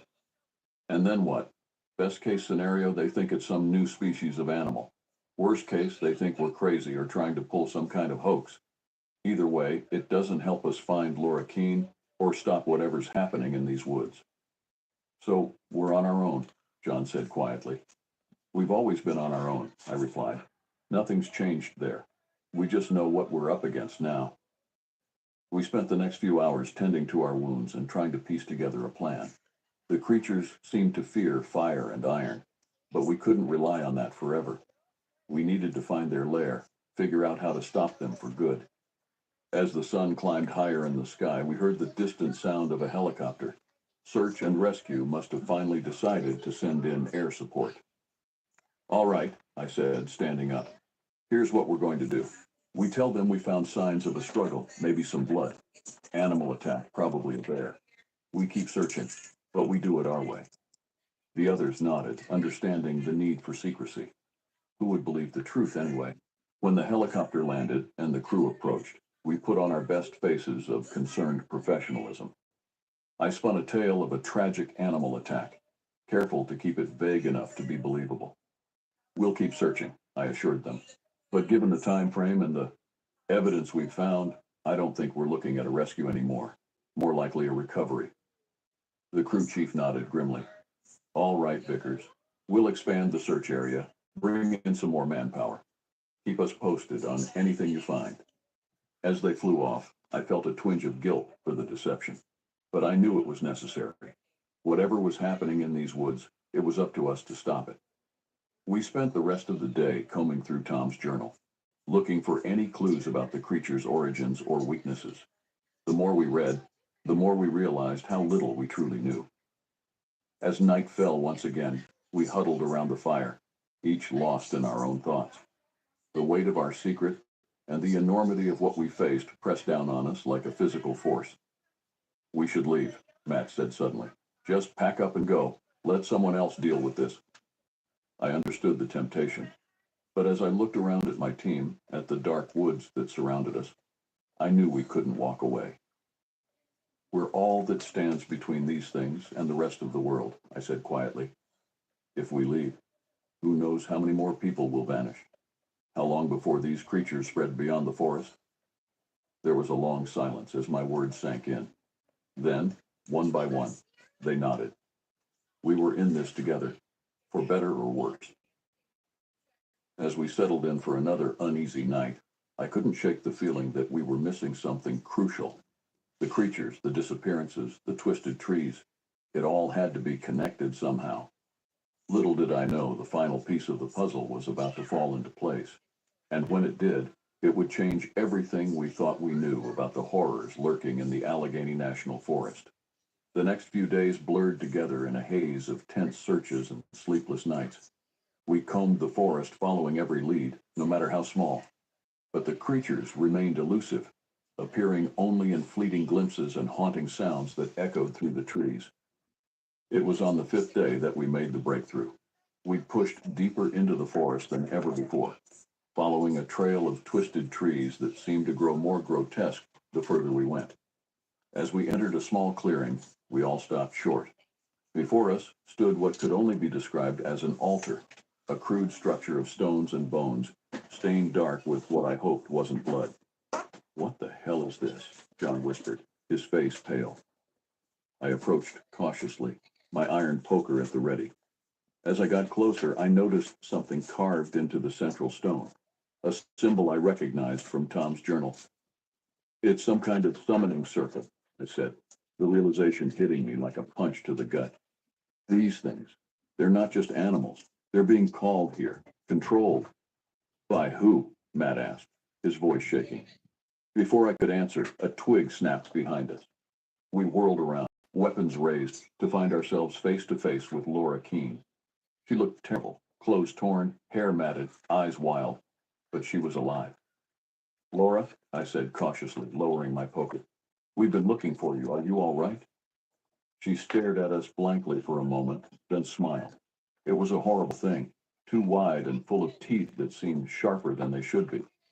You shouldn't have come here, she said, her voice a raspy whisper. This forest belongs to us now. Before we could react, In 300 feet, turn left. With Cox's fiber-powered internet, you can do brilliant things. Get gig speeds, powered by fiber, from Cox, the nation's fastest internet provider. she let out an inhuman shriek. The sound was answered by howls from all around us as the creatures emerged from the shadows. What followed was a nightmare of violence and terror. We fought desperately, but we were outnumbered and outmatched. I saw John go down, dragged into the darkness by clawed hands. Mike's screams were cut short by a sickening crunch. In the chaos, I lost sight of Matt. I fought my way through the mass of twisted bodies, swinging my poker and torch wildly. Then, through a gap in the fray, I saw Laura standing by the altar, chanting in a language that hurt my ears to hear. With a surge of desperate strength, I lunged towards her. My poker connected with her skull just as she finished her incantation. There was a flash of sickly green light, and then silence. The creatures froze, then began to wither and crumble like dead leaves. In moments they were gone, leaving nothing but piles of ash. I stood there panting and bleeding, trying to process what had just happened. Matt emerged from behind a tree, looking shell-shocked but alive. "Is it over?" he asked, his voice barely above a whisper. I looked down at Laura's body, at the symbol carved into the altar stone. "For now," I said, "but I don't think this is the end." In the days that followed, we did our best to cover up what had really happened. We reported finding Laura's body, victim of a tragic animal attack. John and Mike were listed as missing, presumed dead. But we knew the truth, and we knew that someday, somehow, it would start again. As I sit here now, years later, I can't help but wonder if we did the right thing. Should we have told the world what we saw, what we learned, or was it better to let the secret die in those dark woods? All I know is that every time I close my eyes, I see those twisted creatures. I hear Laura's inhuman shriek, and I wonder, with a fear that never quite goes away, when they'll come back. Because in the Allegheny National Forest, the silence is never just silence. It's always listening, always waiting. And sometimes in the dead of night, I swear I can hear it calling my name. The cool morning air nipped at my face as I stepped out of my cabin, the sun just beginning to peek over the horizon. It was early October 2017, and the trees of Shenandoah National Park were ablaze with autumn colors. I took a deep breath, savoring the crisp scent of fallen leaves and pine. My name's Vernon Huxley, and after years of drifting between odd jobs, I'd finally found my place as a park ranger here in Virginia. It wasn't just a job. It was a chance to find some peace after a tumultuous decade. I'd always loved the outdoors. Something about the rustling leaves and the smell of pine made everything else fade away. As I made my way to the ranger station, I nodded to Mrs. Thompson, my elderly neighbor, who was out tending to her garden. She waved, holding up a paper bag. "Vernon, I made you a sandwich for your hike. Can't Honestly, I'm not even listening. I was like, I'll listen here and there, but I'm lost too.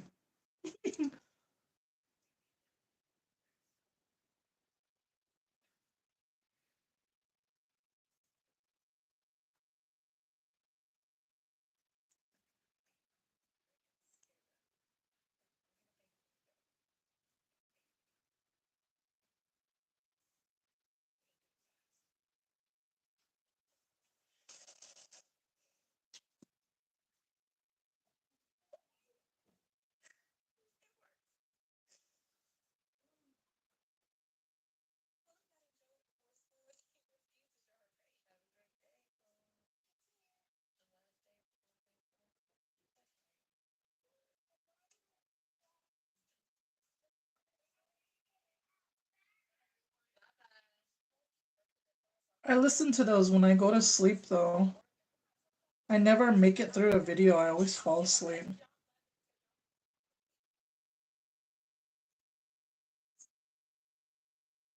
You want to listen to like conspiracy stuff or testimonies?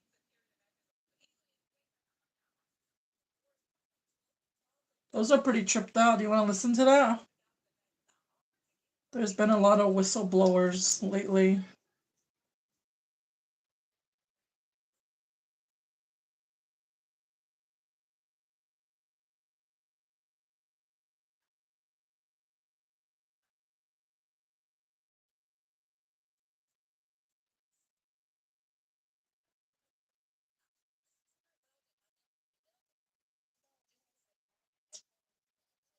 I just take my time. I don't have nowhere to be, so I'm just taking my time.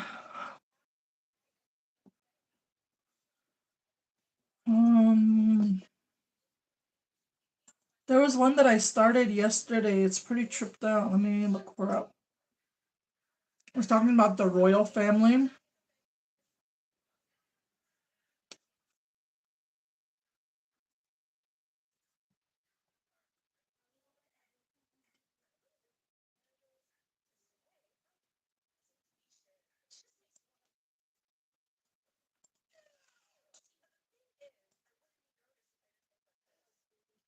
She's a whistleblower in, I'm assuming, England. And she goes around and tells her story and spreads awareness.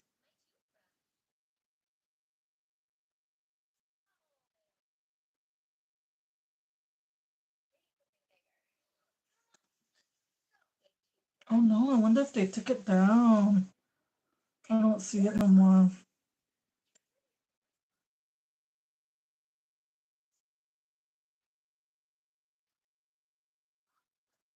It might be this one. Look at this.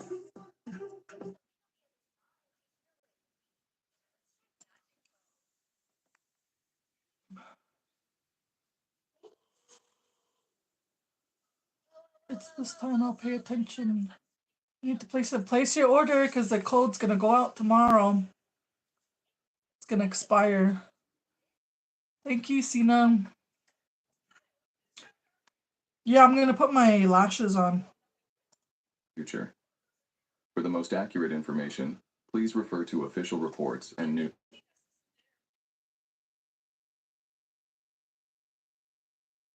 In May 1995, the Washington Post reported that 12-year-old Prince William had a microchip surgically implanted. And which one was it? I don't think it's this one.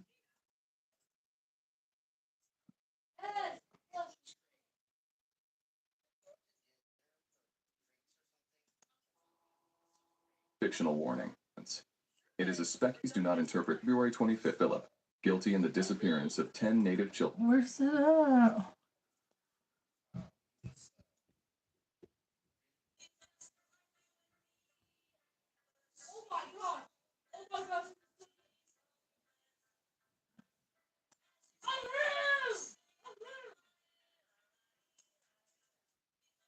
Let me put my lashes on.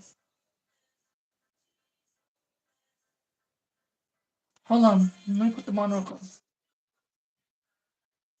Because they're gonna get dry.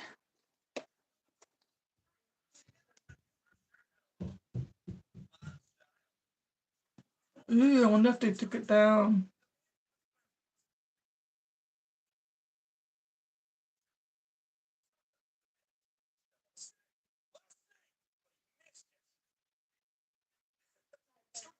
The trick is to make sure you don't put it on right away to let your glue get tacky.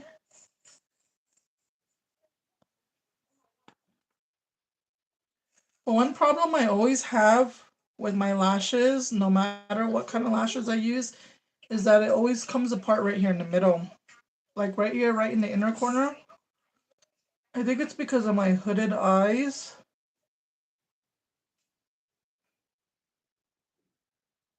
Because it gets wet or it either just rubs because that little flap is right there.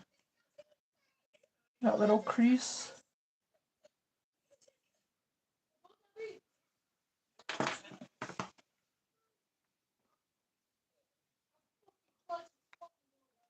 Quick, Kirsty!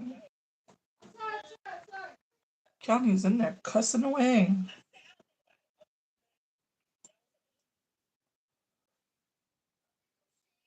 Where is it at? I was just listening to it. Hold on, let me look at my history. It was good. There was this lady, she was protesting. I guess she was protesting outside of Buckingham Palace and she was literally telling people, like, I grew up in there where they're doing all this horrible stuff to the kids, and it's pretty tripped out.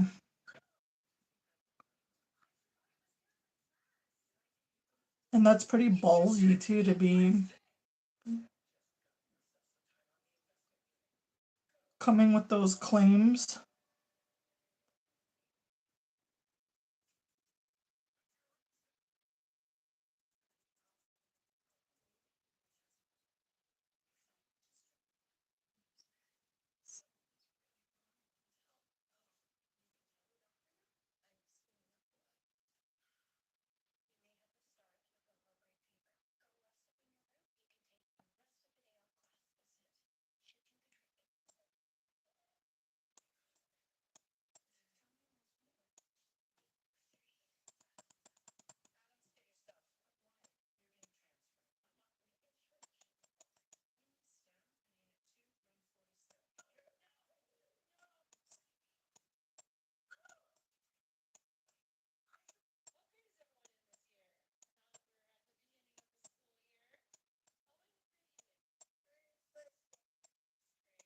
I don't know, it kind of looks like they took it off.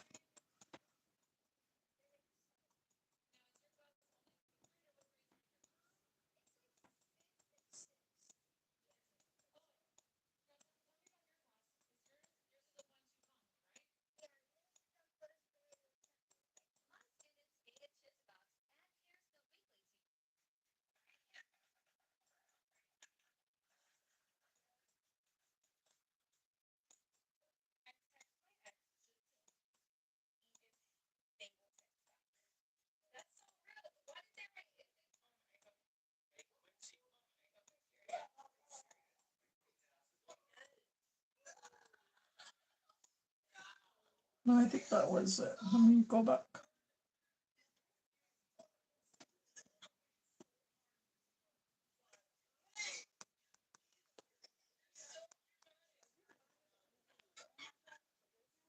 See, it already came off.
Kind of looks like they took it down. Can't find it because I know I listened to like part of it, and I had to go do something.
That's weird. I think they took it off.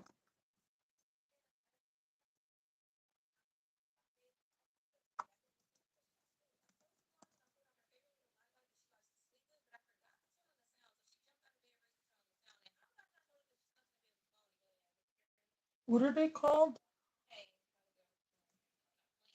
Royal family.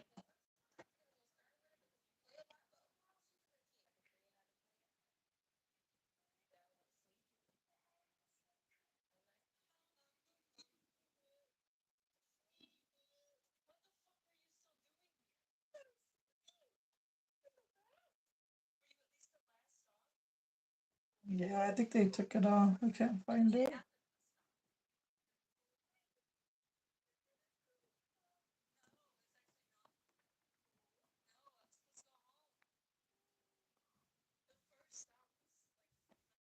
I'll be right back. Listen to it now. Now it's really getting to me.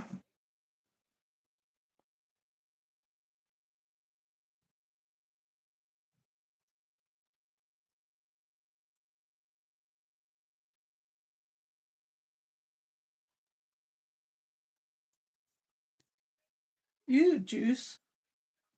That's what I do. Fart. I never fart.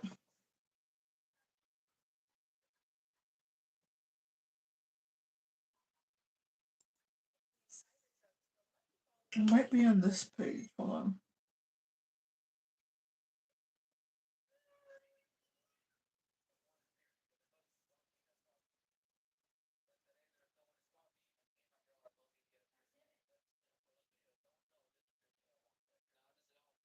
Hmm.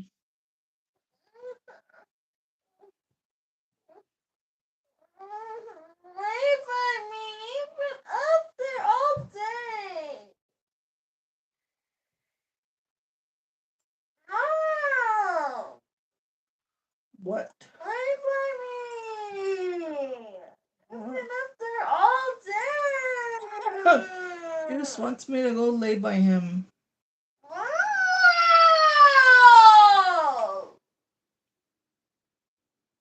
Wow. Wow. Wait, juice.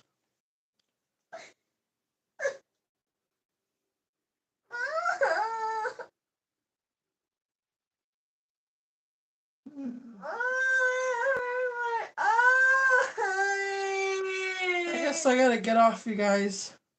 I'll look for that video though, so we could listen to it. I'm gonna go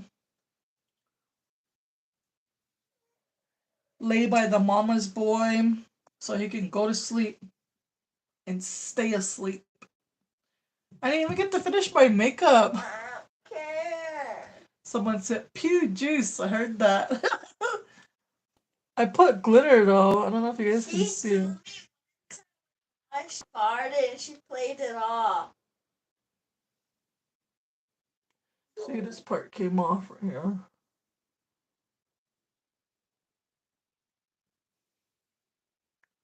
But I have a little bit of glitter on to me. You can see it better in person. It looks cuter in person. Ooh. I didn't do that. We'll see you guys later. I'll look for that video. Bye. Bling juice.